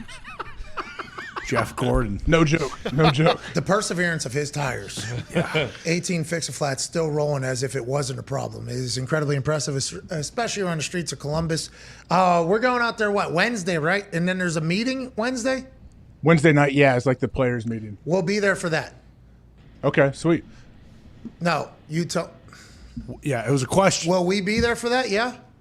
Yeah, we're supposed to be there for that. Okay, we'll be there for that. All right. Miz is going out 2 days in advance to get as many rounds in as he can. He's going out Tuesday? Yeah, I think so. I'm trying to get as many rounds as I can. A lot of people go on Monday. A lot of people go Monday, play Monday, Tuesday, too. On the 4th. Okay, so we won't have a show on Monday. We will have a show Tuesday, Wednesday. We will then travel out there for the players' meeting. Then Thursday is the greatest day of all time, playing with a bunch of randoms for 6 hours on the course. Then Friday we start, right? Wait, you're gonna leave Wednesday after the show? I think so, yeah. If we make it out. We have the time change, we'll be fine. Yeah, it's a 3-hour flight. We'll normally get there about the same time you take off. Cool. Yeah, so. Sweet. Jet lag. That's pretty cool. That's crazy. When is that? Next week? Yeah, that's next week. That's a Wednesday. week from tomorrow. Yep. I got to get there somehow, Get that too. plane set up, too. All right. You can just fly here, right? Instead of driving, if that's what he's worried about. No, he's bringing the rust bucket. Yeah, you drive your little Fix-A-Flat fuck out here, and then... If I'm coming back with you, then I can do that. I can leave a car here. If not, I got to figure that out. Do you want to come back with us? Yeah. Okay, I think it makes sense for everybody but me to have us fly back here first and then go somewhere. That's what we'll do. That's very nice of you, though. That is, it is very nice of me, yeah. What do you mean? Well, I'm not coming here after there. I'm going somewhere else. Oh, then why? No, I was playing. Yeah, I don't need to do that then. You definitely don't need to send us on a plane you're not going to be there. No, I'll be on plane. It'll just add a couple hours to my life, but I'm getting there late anyway, so who cares? All right, so that's what we'll do. We'll fly out Wednesday, then we fly back Sunday to here, and then I'll just continue on to somewhere. All right, perfect. We figured it out. All right, here we go. You bringing anybody? My brother, carrying for me. We don't have room. Uh-oh. We don't have room. Sorry, AJ. Can't do Find it. your own way. Anyways, it should be a blast. I can't wait to get out there. It's going to be the first real test of my golf game. It's also going to be the first time I play 18 holes on back-to-back days and ever. Yo, that's exactly me. Same with me. Not only playing, walking. back-to-back days. Are you ready for that bag? Oh, I'm so ready. I've been training. I'm actually starting my 25-pound walks today. This maniac was going to use the single thing. Single strap. I'm like, yo, we need the backpack thing stat. You need the backpack thing stat. That would have been so fun. I was going to wear it like a quiver. Let's go to the phones. Bobby from Jersey just hung up right before I was about to go to the phones. He's been on hold since first hour. Yikes. And I feel bad because I was literally just about to answer it. I did pump fake it 6 times. Oh, let's go to Nick in Columbus. Nick, what's going on? OH. Hey, I.O., Pat. How we doing? Hey, great, man. How you doing, pal? Let's keep it moving, huh? That was awesome. Yeah. Hey, AJ, I remember watching you win the national championship when I was 5 years old. Legend. So from a true Buckeye. You don't have memories OH. of 5 years old. OH. I.O., buddy. Did he say OH? Yeah, he did. But so did Pat. Let's go! Thank you, Nick. Fucking A. Got his ass. Klein. One more thing, boys. I just don't want you guys to forget that Baker has never respected Ohio. When he beat the Buckeyes in the Ohio Stadium, he spiked the flag in the middle of the blocko. So fuck him. Get him out of town. All right, Nick says, see you later. Now, spiking a flag into turf, obviously an interesting move. Sure. It did stand up longer than any of us thought it would, but the symbolism was there. Oklahoma came in big dick danced Ohio State. And I do believe that type of loss and the loss to Michigan is strictly because guys like you and young Jamie refuse to give IOs to people that want to support Ohio State, AJ. People have issues with that time he planted the flag, Pat. That was when we did that pregame show, if you remember. Oh, yeah. We were there. And so I remember watching that, and people are still pissed in Ohio about it. I'm like, okay, if you beat them in their home place, you can do whatever. You can piss on their logo. I don't care. Hopefully they come out and fight you, but like you can do whatever you want. Can't dog piss. Kid from Ole Miss found that out in the Egg Bowl on a Thursday night game. I mean, after the game, though. After the game. After the game, for sure, if you want to get into a fight. Bosa, right? Sacked him. Uh-huh. And then did the full, people will never forget it. You also, go ahead. You don't have memories at 5 years old, right? Maybe. National championship in Ohio. I assume he saw his parents blacked out drunk and do something crazy. What's that, AJ? Triple overtime, yeah, I assume so. Yeah. Probably not. I was the only one in my family to remember the game, actually. I remember my mom and I was the only one awake, actually. I had to throw rocks at my parents and wake them up. Throw rocks. Tell them we won. Let's go, Adriano in Toronto. What's going on, Adriano? There's no way. How you doing, guys? Hey, going good. Is it Adriano? Adriano. Adriano. All right, what do you want to talk about, Adriano in Toronto? I'm a diehard Pittsburgh Steelers fan, and it's been 11 years. Maybe he'll since tell me they've how the been Kenny in the interview Super was. Bowl. And, I just want to get your thoughts on the state of this team. I'm having a hard time processing that Ben Roethlisberger is no longer the quarterback of this team because he's been it for the last 18 years, meant a lot to the Steelers, meant a lot to the fans, and all the talent they've had the last 11 years, and they've only been able to win 3 playoff games. It's very disappointing, I just want to get your thoughts. What do you think going forward, Kenny Pickett or Trubisky and the rest of the talent that they got? Do you want Big Ben to come back, sir? Hold on, His AJ. name's Adriano. Adriano. Hey, how did you feel about Kenny Pickett's interview earlier today? Did you get to hear it? I really liked it. I think, give the kid a shot. Trubisky came in on a little short deal there, so I like the competition-wise. And they got a lot of talent on the offense. They retooled it a little bit. Najee Harris is a stud, okay? I know the offensive line they had back for the last 5-6 years with Pouncey and DeCastro. They're gone, but, it's a change of time, right? Hey, Adriano, real quick, how many wins in the last 11 years, playoff wins? 3. Golly. What's that all about, Tone? What's this all about? 11 years, 3 wins? I don't know. This guy's fucking negative. I don't like him. He's a Steelers fan. He's a better Steelers fan than you. What does that mean? He has more stats. I haven't heard the 3 and 11 years stat Oh, from yeah, you. because that's one that I want to be fucking peddling out here all the time. So you're lying every day. Well, I'm not lying. No one's ever asked me. Well, who is he going to throw the ball to? Chase Claypool, Deontay Johnson? Yep. Muth. Naj. Firebush. I forgot about Firebush. Plus, we drafted a couple dogs. Yeah, good at drafting wide receivers, Pittsburgh Steelers. Yeah, I mean, I'm not really the weapons on the outside. And Muth not worried about. Naj not worried about. They filled some gaps, hopefully on the O line. That's the worry, but it will be a little bit more. As you've so succinctly shown, your dropbacks, we will be a little more mobile at the quarterback position this season. Did Fear Moth go to TEU? Fryermuth wasn't invited. No, he was throwing with Kenny and Mitch. Yeah, too many people at TEU. 85 people at TEU. They had to move from LaSalle Academy to Vanderbilt because there were so many people there. Bridgestone offered up a $550,000 donation in the name of TEU after they raised $131,000 for the Boys and Girls Club, I believe, in Nashville, Tennessee, or whatever. TEU is doing amazing things. Let's go to Kelsey in Columbus. Kelsey, OH. Hi-yo, what's up, boys? How's it going? Hell yeah, everything's great, Kelsey. Thanks for calling in. What do you want to talk about? Hell yeah. Well, first of all, I just want to say RIP to Cahoots. It is no longer there. It hasn't been for a while. It's apartment complexes now, so. Place I told Bobby to eat. Gentlemen's Club and a great buffet. Oh, okay. Yeah, I think Logan was a wild place to eat, and I never ate. Great wings. Rest in peace. Sorry about it. So I'm actually a stand-up comedian, and I know that you've dabbled in it a little bit, Pat. And I was just kind of wondering if you have noticed throughout you playing football and doing stand-up, if there are any skills that really translated to both, if something helped you kind of persevere in any like high-pressure situations. And then also, I'm also wondering if there are any future plans of you doing stand-up again one day. Kelsey, thank you for the question. Thank you for bringing it up. I stink, but I always had blind confidence going out there, which I think I learned from kicking punting. Even if you don't think something's going to go well, have to have the confidence and convince yourself that it is going to go well. And 9 times out of 10, your mind controls everything. So, Kelsey, I assume you're great. I am not. So to think about doing that in the future, I think we'll do live shows, but it won't be me doing stand-up comedy. I watched Paper Tiger from the White Tiger, Bill Burr. I watched Chappelle. I watched some of these other, Tom Segura. Yeah. People who are just like artists on the stage, and it made me realize quickly that I should not be doing it until I have full-time focus on it.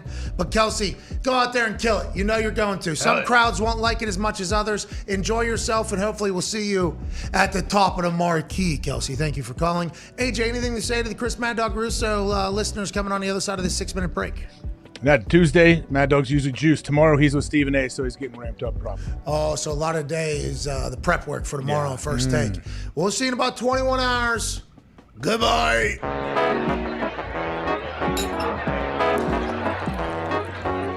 We're going to call Andrew Brandt here in like 2 minutes, AJ, I think.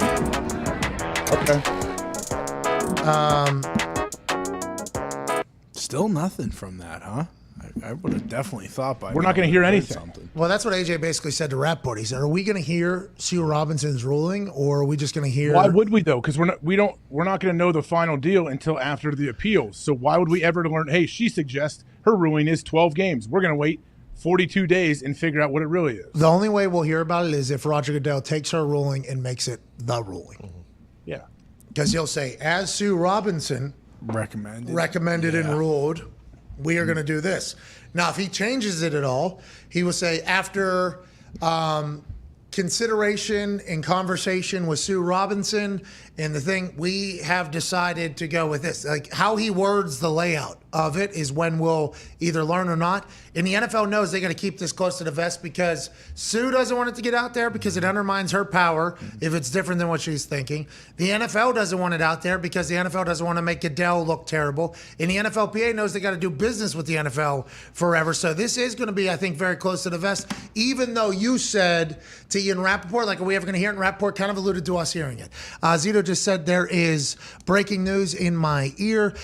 Scary Terry has signed with the Commanders a 3-year extension worth up to $71 million in new money that places him amongst the NFL's top 5 highest paid wide receivers. Sources tell ESPN. Buddy Baker and Tony Bonagora of Exclusive Sports Group finalized deal with Washington SVP Rob Rogers. There's a follow-up to this tweet, probably with more details, Zito just said, but congrats to the Commanders having a little bit of positive PR here while Dan Snyder is batting subpoenas out of the air saying, I don't know, you never get me. You will never get me. You will never get me. The new 3-year extension for Terry McLaurin includes a $28 million signing bonus, the largest given to any wide receiver, and also 76.4% of the new money in deal guaranteed. Wow. Hilarious that we're doing math equations now in the rollout of deals. The deal contractually ties the 26-year-old McLaurin to Washington through the 2025 season, where he will only be 29 years old, entering his prime, and will be able to hopefully cash in yet again. Carson Carson Wentz gets a weapon that he needed to have. Thought Terry was maybe coming back to Indianapolis as he held out for mandatory minicamp and wasn't exactly thrilled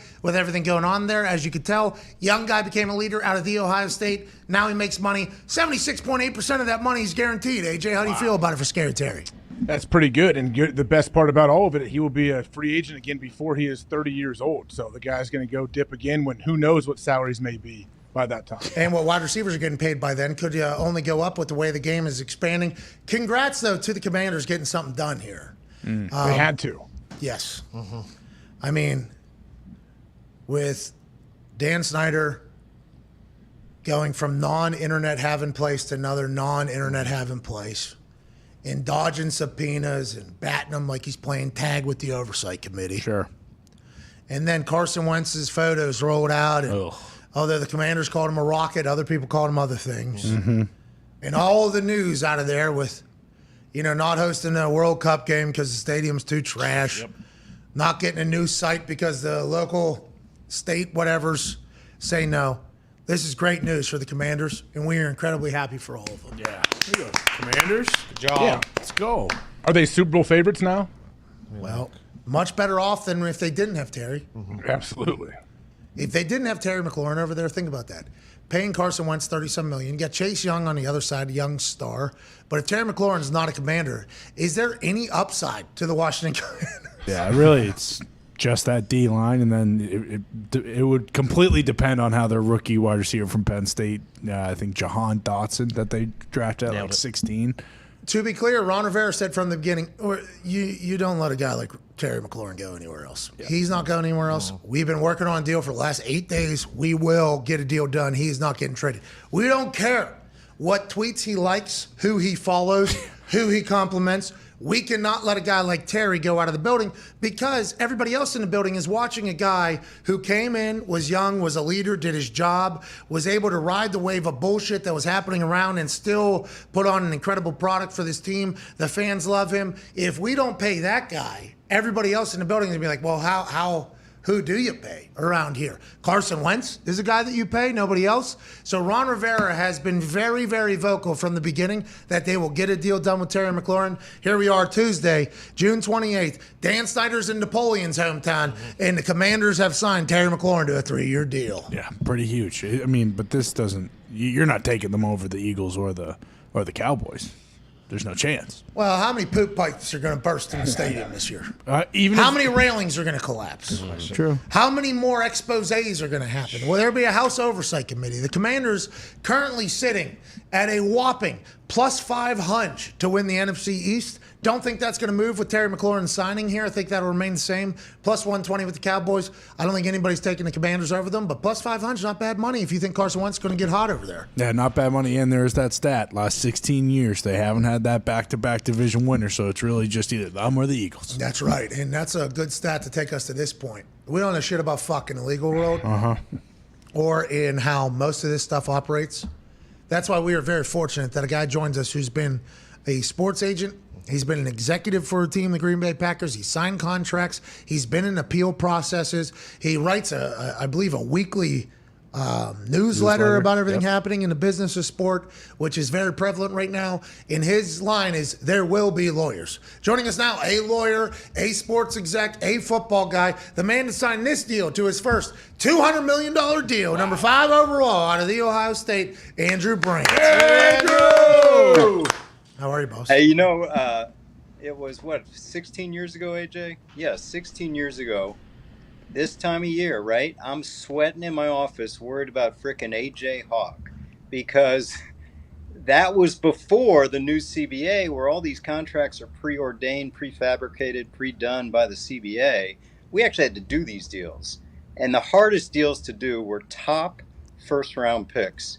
Because starting way back with like Drew Bledsoe and Rick Meyer, they created these voids and buybacks and options and exploding escalators. And these were messes, these contracts. So I had Vernon Davis right above you. No, right below you. And I had Vince Young right above you, I think. Was that it, AJ? Yeah, Vince was 3. Who was 4? DeBrickashaw. DeBrickashaw Ferguson, right. So 1 was Mario Williams, 2 was Reggie Bush, 3 was Vince. Young, and then DeBrickashaw and Vernon Davis right behind you. So I wanted to go first because I don't trust these other teams. So I'm trying to get AJ done. And Mike McCartney's a great agent. We got along great. I've known him forever. And man, but back in the day, that was like a 35-page contract. And here's the deal, Pat. I don't know if you know this. So I talked to Age late that night. We got it done. So we get it done. I'm like, AJ, we need you like early because practice is early. You got to sign first. So I need you in the office like 6:45. He's like, cool, I'll be there. I'm like, great. So I'm there at 6:30. My man walks in. Here we go. Full sweat. Yeah. Like just dripping all over the contract. Put my head under the sink. Dog. Yeah, whatever. Fake it till you I'm make like- it. Smoke and mirrors. I'm like, Age, where you been? He goes, I had to work out. I had to get a workout. You suits don't understand. This is my workout time. You fucking this bullshit. You got me doing. I'm like, dude, you got to practice after this. He goes, yeah, that's no big deal. I don't care. Signs it in sweats while sweating over the whole thing. Practice was different back then, wasn't it, Andrew? You could go full pads day one, as many 2-a-days, and just kill each other, couldn't you? From Ohio. Yeah, right away. I mean, did you miss a day, AJ? No, never. I don't think so. I don't believe so. But I do remember the very first day I walk in the door and we're strapped up full pads day one. I'm taking on William Henderson at the fullback position. Hey, Andrew, need you to turn your phone sideways. All right. It's echoing back into the thing. Did you go before DeBrickashaw and before who won 6? Who was 6? You said Vernon Davis. Vernon Davis. Yeah, Did you? we went first. You went We before. first. Yeah, we smart. got it done. Yeah, because I saw Reggie Bush and Vince Young had these crazy deals. I'm like, I'm not doing that. You know, I got to get in. I got to get in with this deal. I gotta fuck over AJ real quick. Hell yeah. No, I'm joking. You would never do that. You're a good man. I wouldn't do that. All right, we're gonna call you back, Andrew. It's on our side. The phone turn didn't help. Let's call him back. I can't do the echo. I lose my mind. Oh, yeah. I will lose my mind. Like whenever I FaceTime with a lot of people, and a lot of people don't FaceTime often, and they'll you can turn that sound down, Bruce. They'll have their hand like this, and my voice will go off their hand back into their thing, and I'm like, can you please move your hand just a little bit up? And they're like, don't be a fucking asshole. I'm like, well. You don't get it. I don't think you understand. Like the whole thing is echoing through my car right now, which is very large, very expensive, and the speakers are very good. Yeah, you got a boom move. So I would like to potentially not do that. Welcome back, the man that signed AJ Hawk to a great deal, Andrew Brandt. Yeah. We appreciate you, Andrew. Let's dive into this. You did something for us the last time you were in here about cash over cap and really educated the entire world. So whenever you think about this Deshaun Watson situation that's going on, and obviously the reason why we're all eyes on it is not just because he has the biggest, most guaranteed contract in the biggest league that we cover every single day. Not because he's one of the 32 quarterbacks in the NFL. Not just because, but because this is a domino effect for a lot of different situations that are going to take place this offseason. We all assume. Very serious allegations, but that doesn't have anything to do with Sue Robinson, Roger Goodell. They have to deal with the suspensions as opposed to the civil stuff going on. What does this process look like? And do you think we will ever hear what Sue Robinson's suggestion is for suspension if Roger Goodell doesn't agree with her? If he agrees with her, he'll say, per Sue's recommendation, this is what we're going to do, right? And all this other shit, are we going to hear anything out of it, you think, Andrew? I think we will. There's so much attention on this. I think we're eventually going to hear exactly what went on. And as we speak, it's going on. You have the NFLPA presenting, you have the NFL presenting about what discipline should be accorded to Deshaun Watson. Now, I think what's going on in this hearing, Pat, is that the NFL is pointing to all the player discipline, right? You got Roethlisberger, 6 games, 1 woman, no criminal charges. Elliott, 6 games, 1 woman, no criminal charges. Kareem Hunt, 1 woman, 8 games, no criminal charges. Ray Rice, indefinite suspension, no criminal charges after the second video. But the player's side, Jeffrey Kessler, he's a beast. He's always representing against the leagues. He's saying, what about the owners? What about Robert Kraft? What about Daniel Snyder? What about Jerry Jones? Kraft was something that happened in Florida. Jones has had some issues, but his own top executive with some peeping Tom stuff earlier this offseason. Oh. And of course, we know about Daniel Snyder. So will Judge Sue Robinson, former judge, federal judge in Delaware, will she accept the argument that, yeah, we'll look at the owners and they're not getting much. Well, maybe we should pull that in. Or will she say, listen, these guys got 6-8 games for one incident with one woman. We've got to give an indefinite suspension to Deshaun. He can reapply after 1 year. That's really what's going to be at issue. And the process, I think you mentioned this yesterday, Pat, is that it's not judge, jury, executioner, which everyone's talked about for Roger Goodell over the years. I call him the conduct commissioner. It is, I would call it appellate judge. So he's not the judge, he's not the jury, but he's the appellate judge. So whatever happens with Judge Robinson, Judge Goodell is over Judge Robinson. So whatever discipline comes out, either side can go to Judge Goodell, who's the appellate judge, the Supreme Court judge, and he can affirm or adjust. That's assuming there's discipline, which I think there will be. Andrew, what could the time frame possibly be? Let's say that she comes up with a ruling today. I would assume both sides appeal. How long will that process take? Long, right, Andrew? That's long.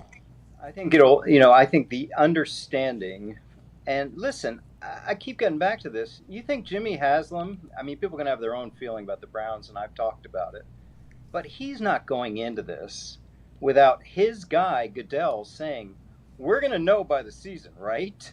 Like, well, he's probably asking him what he thinks it's going to be, and I'm sure Goodell's saying we got to go through the hearing, but they're going to know. By the time we start training camp, and by the way, if he's suspended, he still can do training camp, which is kind of a weird thing, but that's the NFL. I think we'll know. I think we will know by the end of July, if not sooner.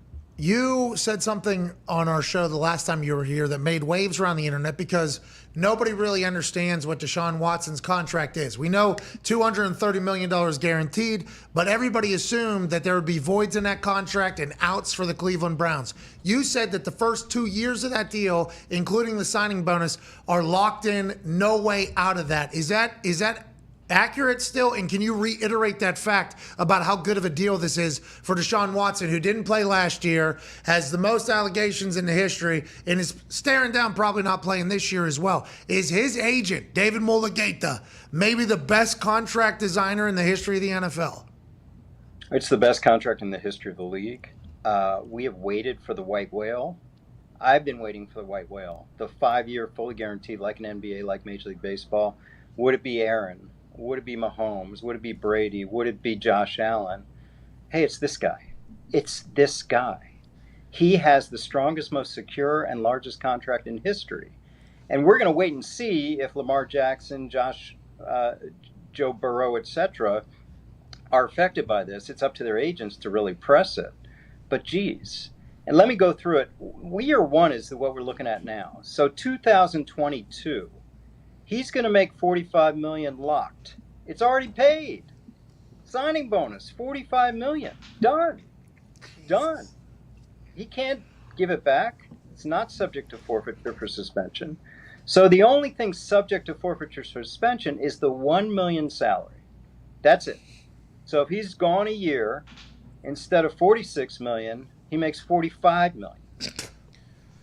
And what I said last time, I've been told this by a league person that looked at the contract that basically said the first 2 years, there's nothing they can do about conduct that's already coming in with. Assume the 24 lawsuits. Assume what they know. Now, the last 3 years, there's potential voids of guarantees for new misbehavior. Something else comes up. Now, the question as a lawyer, I look at and say, okay, this stuff from Jenny Ventris and New York Times, is that new? And I would argue if I'm the Browns, I guess. No, if I'm Watson, I would argue that's not new. I've been doing that behavior a long time. Jeez. So it's the same behavior, just more of it in these new articles, in these new reports about what he did with this and what he did with that. So it's a lock-solid contract as far as what he's done already. Now, new misbehavior they can go after later in the contract, but this misbehavior, he's locked in. I mean, the guy has $45 million for this year already. Okay, so he's getting $45 million for this year. The second year of his contract is worth 46 is the base. Signing bonus is almost 9. So that would mean 54. That's remember cash over cap. Cap is prorated signing bonus, so the 45 this year is prorated over 5 years, 9 a year for cap purposes. Next year's cash is 46. So you subtract a 9 from that or no? No, that's just accounting. That's cap. So he's at 91 million over the next 2 years, losing 1 million. It could be at 90 could be at 92. Oh yeah, massive loss. He's only at 91. Well, listen, there is a little caveat. Again, it's technical, but there's an argument to be made that if he's suspended for the full year, his contract tolls, which means it reverts back a year. So 2023 would be year one, not 2022. So then next year, he would not get the salary, which he would only get the $1 million salary, right? And not the salary for 2023. That's something we're going to deal with legally if and when he's suspended a year. But right now, $45 million for this year, and some of that I'm sure is used to pay off some of these 20 lawsuits, of course. But that's rock solid. Okay, so if they push back the year, does he still get the signing bonus? He just holds that for a year, and then the contract doesn't start basically until next year, and then it's $1 million when he's back if he was to be back after this year. Now, this is all assuming he gets suspended for a year, by the way. Yeah, so the idea of tolling is that it would start next year. He keeps the signing bonus. Year one is 2023, and now it goes 5 years from 2023, which is really a 6-year deal from now. So he's making 45 this year, and then the 1 next year, because the 1 is the salary this year, which becomes next year if it's tolled. But let's see if he's suspended a year, and then I'll come back and talk more about that. I think he's going to have to be, because we talked about, the internet was chatting about Sue Robinson being big on precedent. What has the precedent been before in all of her cases that she is judged on? Allegedly, that's what one tweet, one internet said. And they were trying to say about what you said there, Snyder and Kraft and Jones and everything. Roethlisberger had 2 cases. He got 6 games that it got appealed down to 4. That's 2. This is 20 that happened that, got settled just like Ben's did. Ben's went to court, got settled. That's 10x that if you start doing some math. There's no way this goes into multiple seasons, right? That would be unprecedented in this entire thing. No, I mean, they want the indefinite suspension, which is what the word says, indefinite, but after a year he can reapply, and that would mean that, okay, you've been clean for a year. There's no more reaching out. There's no more of this. There's no more of that. They would let him back after a year, but they want that to read indefinite. And that's what they're asking for as we speak. And Jeffrey Kessler for Watson is not going to hold any punches, as I said. He's going to say, hey, Robert Kraft did kind of the same behavior. And Jerry Jones, look what happened in his organization. And then Daniel Snyder.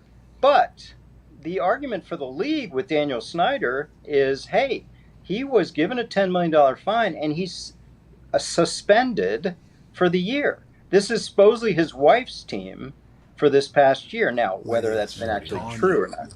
But they can say, yeah, we suspended Snyder for a year. They could say that, and they will. All right, Andrew, we're talking to you about the Deshaun Watson thing, but I would like to talk to you about something else where being a lawyer will help us.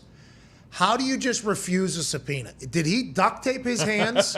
Does he have no pockets? He has that Mr. Freeze, the guy that runs in the outfield of that thing where he has this tight suit. So the person trying to subpoena him can't stick it in his pocket, can't put it in his hands. Is that what he's doing? He's just batting the subpoena down, saying, nah, I never got it. How do you refuse a subpoena in 2022? Isn't that just like hey, you've been subpoenaed, which is kind of what happened, and then they have to deliver a piece of mail? How does that work? There will be lawyers, right? Yeah. He's got plenty of lawyers, and his lawyers are fighting this. And if this guy came to his door, I think he was out the back door. I don't know. I mean, That's real. Listen, what's happened this past Roger Goodell? Boy, did he give Dan Snyder a solid, didn't he? Yes. Roger Goodell's out there answering these striding questions from Congress. Listen to the guy complain about Deflategate, everything else. And Snyder's in the south of France, too bothered to give him an hour on Zoom. Yeah. I mean, come on. So Roger Goodell's like, hey, I'll do it for you. And Snyder made a determination. I'm better off incurring the wrath of people like, McAfee and Brandt and not showing up than I am incurring the wrath of Congress and showing up. So he's made a calculation there, and he's going to try to run the clock on this, maybe until they get a different committee or they run out of time. But the lawyers are fighting the subpoena. I don't know that law, Pat. I didn't think you could fight a subpoena from Congress. But supposedly they're working on dates, right? So Snyder made a statement that wasn't a good date for his lawyer. Of course, the lawyers matter. And they're trying to find another date. We'll see. This is why billionaires are billionaires, though, by the way. You didn't even know a law existed. He created one. Yeah. Yeah, you can subpoena me all you want. I'll push this thing back until next week. And then the week after that, I got COVID and my internet's got COVID too. Sorry about it. And then just pushing it back. It's unbelievable what this dude's been able to do, I think. Yeah, it's amazing that he continues to do this. And like you talked about it before he came on, they're conducting business, right? So I think the McLaurin deal is the continuation of the story of the offseason, which is the transformation of the receiver market. We saw with Devontae and Tyreek and Christian Kirk, but now we're seeing with the young guys. The A.J. Brown deal was a massive one because you have a guy in his rookie deal, 4th year of the contract, getting that $25 million a year average extension, and now McLaurin jumps on that. If it was just Tyreek and Devontae, McLaurin couldn't have a case because those are veteran guys that have had more than their rookie deals. But A.J. Brown really changed the game, and McLaurin's taken advantage of that one. You should hear me when I make decisions. You know, I sound like a super smart person. I'm like, can't set the precedent of this. Can't set the precedent of this. Can't have this just because of future. Like, definitely want this to happen, but also can't do it this way because in the future, it'll fuck us if we even set a precedent of this happen. That's in everything, huh? That's the world of lawyers, basically. It totally is. And when I ran the Packers, the whole contract part of it, anything you do, anything, agents and players are going to jump on it. So I just, whatever I did on AJ's contract, the next year's first rounder was going to jump on it. So it's really something where when you negotiate as an agent, which I've been, you don't care about the team. Like, you're just getting your guy the best deal possible. Oh, yeah. But when you negotiate as a team executive, as I did, every contract's about the next one. So I love some agents. They were great guys. They like, can't you just do this little thing for me? Can't you? And I say, I can't. Because if I do it for you, there's a line at the door. Right? So I can't do that. And like you just said, precedent is everything. And that's what's going on in the Watson hearing right now. I enjoy saying, well, I can't do that because the next person will do whatever. It's like, well, have the next person prove that they're as good as us. Case settled. There is no precedent or whatever. That's what somebody is stating. That's an agent. Yeah. And on the other side, they got to figure out their world. Andrew, we appreciate you breaking things down for us, pal. We're always very thankful for your big brain. Thank you for being on call today. In case we heard anything, it sounds like we're not going to. But if we do, we will hopefully call you back. Ladies and gentlemen, hey, how can we find more from you? I appreciate it. Andrew Brandt, Twitter, Andrew Brandt 2, Instagram, where I'm doing these reels now all about this kind of stuff. And my newsletter is andrew-brandt.com. Here we go. BRANDT, absolute legend. We can't thank you enough, ladies and gentlemen. Andrew Brandt. Thank you, Andrew. I should know that. Thank you, guys. No, thank you. I should know that stuff, by the way, so I don't have to ask him, but I want to make sure I get it right. Yeah, exactly. Especially spelling. Hey, his Instagram, those reels are the real deal. Yes. All right, AJ, that's a show, huh? That's a show right there, pal. Wordplay. Always good to end in wordplay. Yeah. Gotta love it. Speaking of wordplay, fuck it. I'm on a quest to get 1,000 of these. Yes. Boom. You hear me? Yes. Are there any different flavors or anything else? I Don't need it. Make Don't other need stuff it. you like. Don't need it. Just give me the peanut butter cups. I don't need anything else. It's not broke. Don't fix it. Mm-hmm. Thank you. Quest. So if it's anything less than a year or indefinite, then we know that the NFLPA and Sue they ruled against the NFL then? Because the NFL wants indefinite? So that means Kessler got to win. Yeah. He figured something out. Unless they settle. Yeah. Which, anything less than a year is a win, right? For the NFLPA and Deshaun? Yeah. 16 games. They don't want it to be indefinite. If they said, hey, this season, couldn't they say, 17 games of this season or whatever? Or that's much better than indefinite. Indefinite, he has to reapply whenever he's could get suspended another 4 games next season. Sure. Mm-hmm. Yeah. Like, yeah, all right, yeah, you're back week 5 of this upcoming season. That's why the indefinite thing is so strong as opposed to just one season. It's whenever Raj decides. Wherever they decide, you can come back. All right, we'll keep an eye on it. Hammered Don's in about 15 minutes. Can't wait to watch. How's Gumpy? You guys hot on the bets right now? Yeah, baseball. This is good time. This is Hammered Down time. This is Hammered Down time. Last night it was 500. I mean, for me, I think Gumpy did great. So, hell yeah. Shout out Gumpy. That boy Goop. We miss you, Ty. We miss you, Gump. Miss you, boys. Big thanks to Kenny Pickett, Sham Sharanya, Andrew Mickelson. Hey, BYU, Storm and Mormon. Done guy. You know what I mean? There's a lot of athletes, if they're Mormon, that they call them the Storm and Mormon. I know, but we just steal it from them and just Correct. Not a fighter. I mean, my buddy, people called him that. Not anymore. Is he still a Mormon? Yeah, sure. Wow, committed. Still storming? Oh, yeah, he's storming. He's not storming the octagon like Andrew Mickelson. Yep. No, but he's like 42 dunking a basketball shirtless. Showing off his Big physique Bad and his Brad? Pops. Hey, yeah, he's not as good as Big Bad Brad, but some of those, and maybe this is me just judging the Mormons, and I shouldn't do this, wildly attractive, wildly athletic. Mm-hmm. The Mormons I've met. Now, I've only met them in the NFL, so they're going to be. That's a good judgment. You're making a judgment on them. It's pretty good. Well, Book of Mormon, the dog. I'll take it. So. There was a TikTok scandal that swept yeah. across the Mormon community as well. She was good looking. What happened? Yeah, a bunch of hot moms, all swingers. Yeah. Mormons? Yeah. With who? Oh, With their Storm husbands. Yeah, It's like each a other. group. They had a. They all get with each other's husbands? Yeah, they all fuck Yeah, each they had other. a whole group. Swinging Mormons? And They're they were on like TikTok public about talking it? about it? Yeah, Mhm. she's got a good TikTok. Yeah. She's got a good TikTok. What? That's not illegal, is it? No. No, they're just. People are just like, what the I'm hell? not saying polygamy. He's not marrying him. He's saying they're all just swapping out, right? Yeah, they're all just swapping. Yeah, it didn't end well. Yeah, I didn't think that normally would. Yeah, it never does. Yeah, no, it doesn't. Have you ever had a friend that's been a part of the swinging community?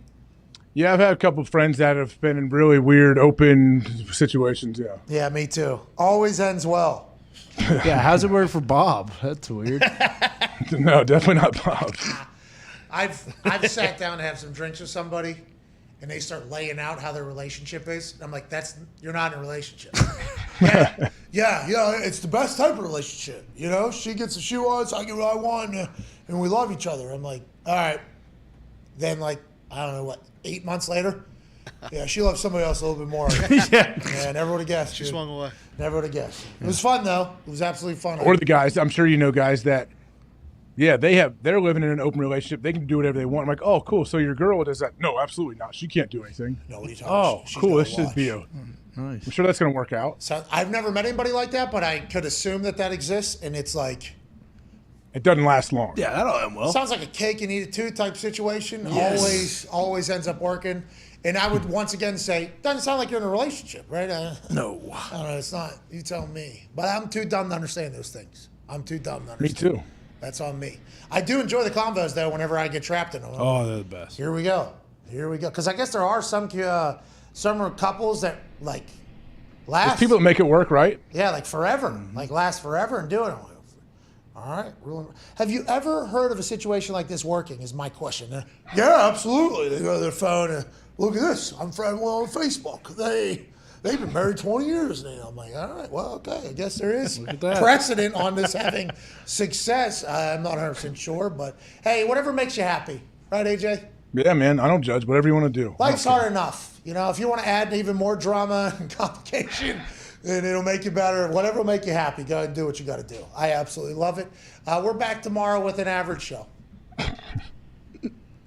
I think. Yeah, probably. I mean, 2 days in a row we've had good news, so we're kind of due for one of those above days. average, very above average. What was good news today? I'm not like good news, just news.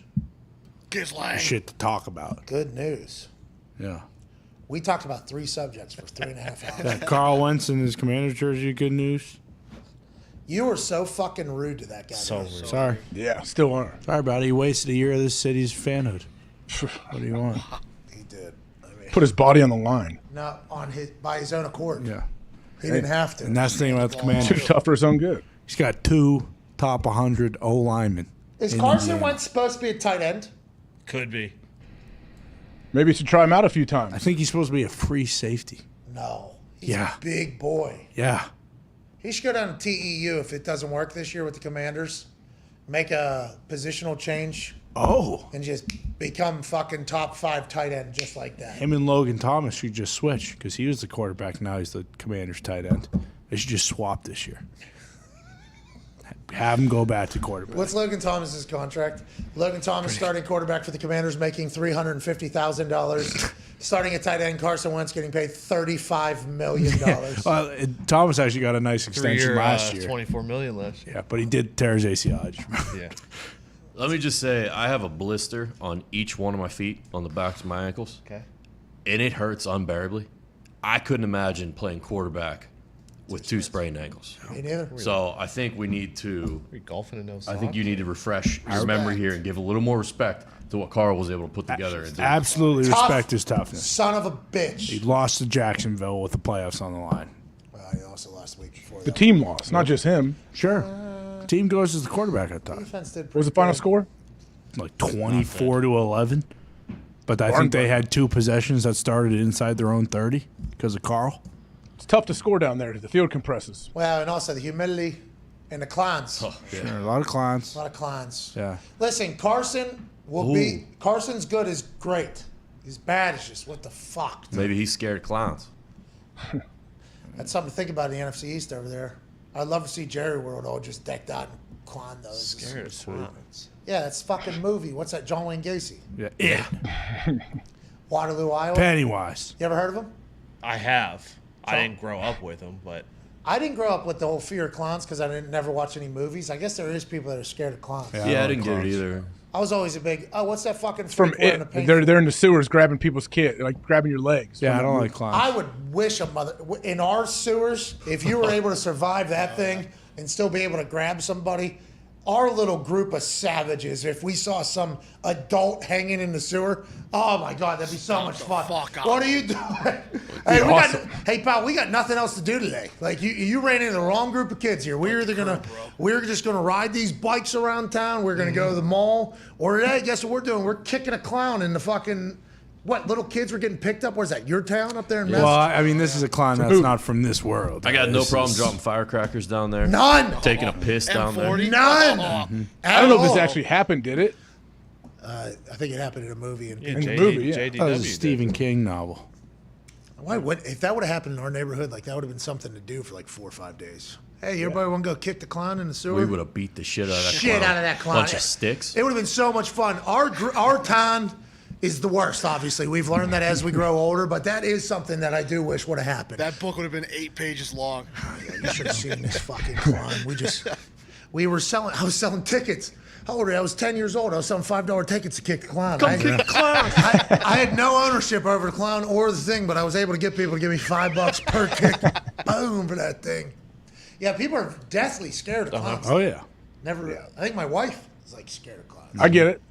I don't know why. It's just some weirdo. And It's probably exactly. Some weirdo. Yeah. Remember the time when like the clowns were like walking around being weirdos? Yeah, did not like couple that. years ago. Running at people with knives. They were popping up like in Not like even the edge of Halloween, the woods. They Yeah, were they were standing just there, standing weren't In they? parks. Yeah. Maybe it was Bill. Everything. just remember. All right. No need for that. Could have been. I'm sorry, Bill. It was not you. I did not mean that. Could have been. Don't kill me. He's 30 seconds behind. Hold on. It's about to get to him. Is you really? Yeah. Come on. It's coming. Oh, he just got to me talking.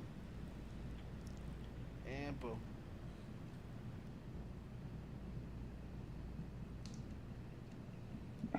He's like, yeah, it was actually Yeah, me he in just Indiana. accepted I did stand on the edge of a park. Okay, psycho. If I saw Bill in a clown costume, I would be freaked out. Yeah. He's up. Just Big slit your old own shoes. throat. He's flopping around with big red shoes. Here comes Bill. Here comes Bill. Bill Wayne Gacy. Bill. Fuck did I do to you, AJ? Yeah, what happened? Why- Bill, you heard me. And put your name in instantly enough apologize, thumbnails. Bill. What do you want, dude? What do you want from me? What's your deal? I don't want anything. I just want safety, Bill. I love you. You know that. I instantly apologized. I did not mean that. But if you were dressed as a clown with the big red shoes, it would scare me to death. I wasn't. They were terrorizing my college campus, though. That was terrifying. Terrible Your time. own. Hey, that's one of those things where you're automatically babyface, right? You can just go punch a clown. Yeah, exactly. Yeah, they had Everyone will knives. clap. They had knives and shit. Aaron Donald, probably plastic. Anyways, I do feel like I missed a lot of everybody's childhood because I didn't watch anything. I'm happy I missed the whole be scared of fucking weirdos in paint. That is awesome Yeah. because like I watched a lot of stuff and I'm scared of everything. Yeah, So. see. I just But not clown. ignorance is No, bliss. I am scared of clowns. With knives or Yes. just without knives? Not like How many clowns have knives? Like parties, All of them. party clowns I'm not afraid of. But if you're a clown standing in the wood with knives, yeah, I'm a little scared. Yeah, because other things that person has done, you think, not just being the weirdo in the Facebook. I just don't think I could survive a clown attack with a knife if I'm not. How do I make sure my kid is just oblivious and ignorant to everything like I was? No TV. Kick a ball. No TV. Keep him in a No bubble. TV, no phone. No TV, no internet, no money. Bingo. Yep. All right, you're living That'll in a be different easy. house. Simple. That Amish. pretty much guarantees they will be a weirdo, I think. Bill, did you watch 50-50, because you watched that doc about phones. Yeah. And what they do to your brain. Social media thing. Yeah. Yes, small doses maybe. That was crazy. That has to be scary having kids right now, by the way. Like legit shoot kids. Like teenager kids, the algorithms are preying on your kids right now. Yeah, not mine. My kids aren't really involved in too much, but yeah, they definitely are in that world. In the filters and making people want to look a certain way. Likes. Can you microdose your kids with a phone? I don't know. Yeah. At what age can you start giving them hallucinogens? Whenever you want. 16 maybe. Bruce just What? At what age can you start giving them hallucinogens? I look at the room and Bruce is 16.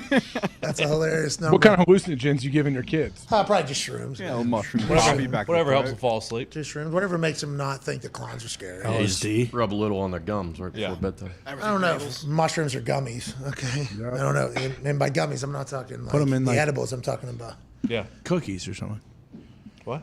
You gotta Mix put 'em them in. Actually, you got to put them in peanut butter. Is the best that I've found. Chocolate pudding, it's good. Grilled salsa. cheese. People had pizza and it was like, okay, you can still taste the cow shit or the horse shit or whatever on this thing. I need to Really? decorate this around peanut butter. You ever do mushrooms? Yeah, you've done it. No, I haven't. But haven't they like done it to where they put it in capsules or something? There's got to be easier ways, right? Yeah, nowadays you can microdose and macrodose. And I'm just talking back in the day when we had to walk uphill both ways to some farm to get some fucking mushrooms that really were worth a fuck. You know what I mean? They have like mushroom chocolates now. Mushroom chocolate. Oh, yeah. It's like one.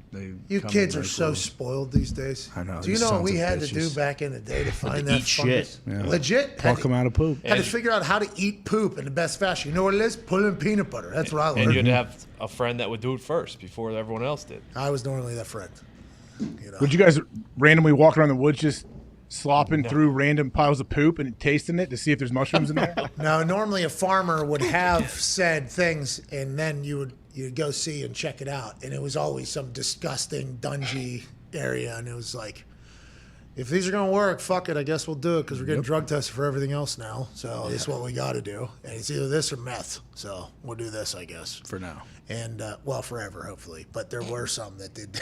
Yeah, I'm sure They were. came back though. I had a couple friends who tried meth and never did it again. Wow. It's great news. Out of a can. What the fuck are you doing? Yeah. Meh. What are you looking at? Nick, you just did a full turn. Just heard some things. Somebody's tried meth in here? Maybe. No. If they didn't get addicted and they tried it, I'm very proud of them. Hats off to 'em, Because yeah. I guess meth is one of those things. Do you snort meth? Do you smoke meth? What do you Smoke do? it. Any of Smoke. it. I think you smoke. I don't know if you snort it. I don't know if some meth is snortable. They did in Breaking Bad, but you never know what's real and what's not real in that show. Oh, maybe you do snort it. I don't know. Probably more expensive. I don't know. That turns out it's quite cheap, actually. That's a drug people shouldn't do. Yeah. Most of them, really. Yeah, pills, no bueno. Meth, no bueno. Anything People get with hooked pretty needles. quick. Yeah, those are the ones that. You can. See ya. Never Grab coming ya. back. You can do Never it. coming back. You can do it anyway. All right, I'm sick of this. The show's over. See you guys. See you tomorrow. Don't do meth, please. Okay? Everybody I don't agree. do I meth. concur. No meth. And don't do pills. No pills. There's no reason to do pills anymore. Okay? Maybe at one point pills were like a cool thing. Now there is such a high risk of dying and being addicted forever. It's taken a lot of our friends. Don't do fucking pills either. All right? Drink water and coffee. And there's something coming out that's going to help people live till they're 200. I just seen it today. But let's save that for the smart people. Can't wait. I plan on living well past 200 though. I'm going to live longer than you. Medicine that could let humans live to 200 is being developed. How you doing? Keep it moving. I'm living forever. Great Everybody get headline. shit. See you tomorrow. We'll talk more about it.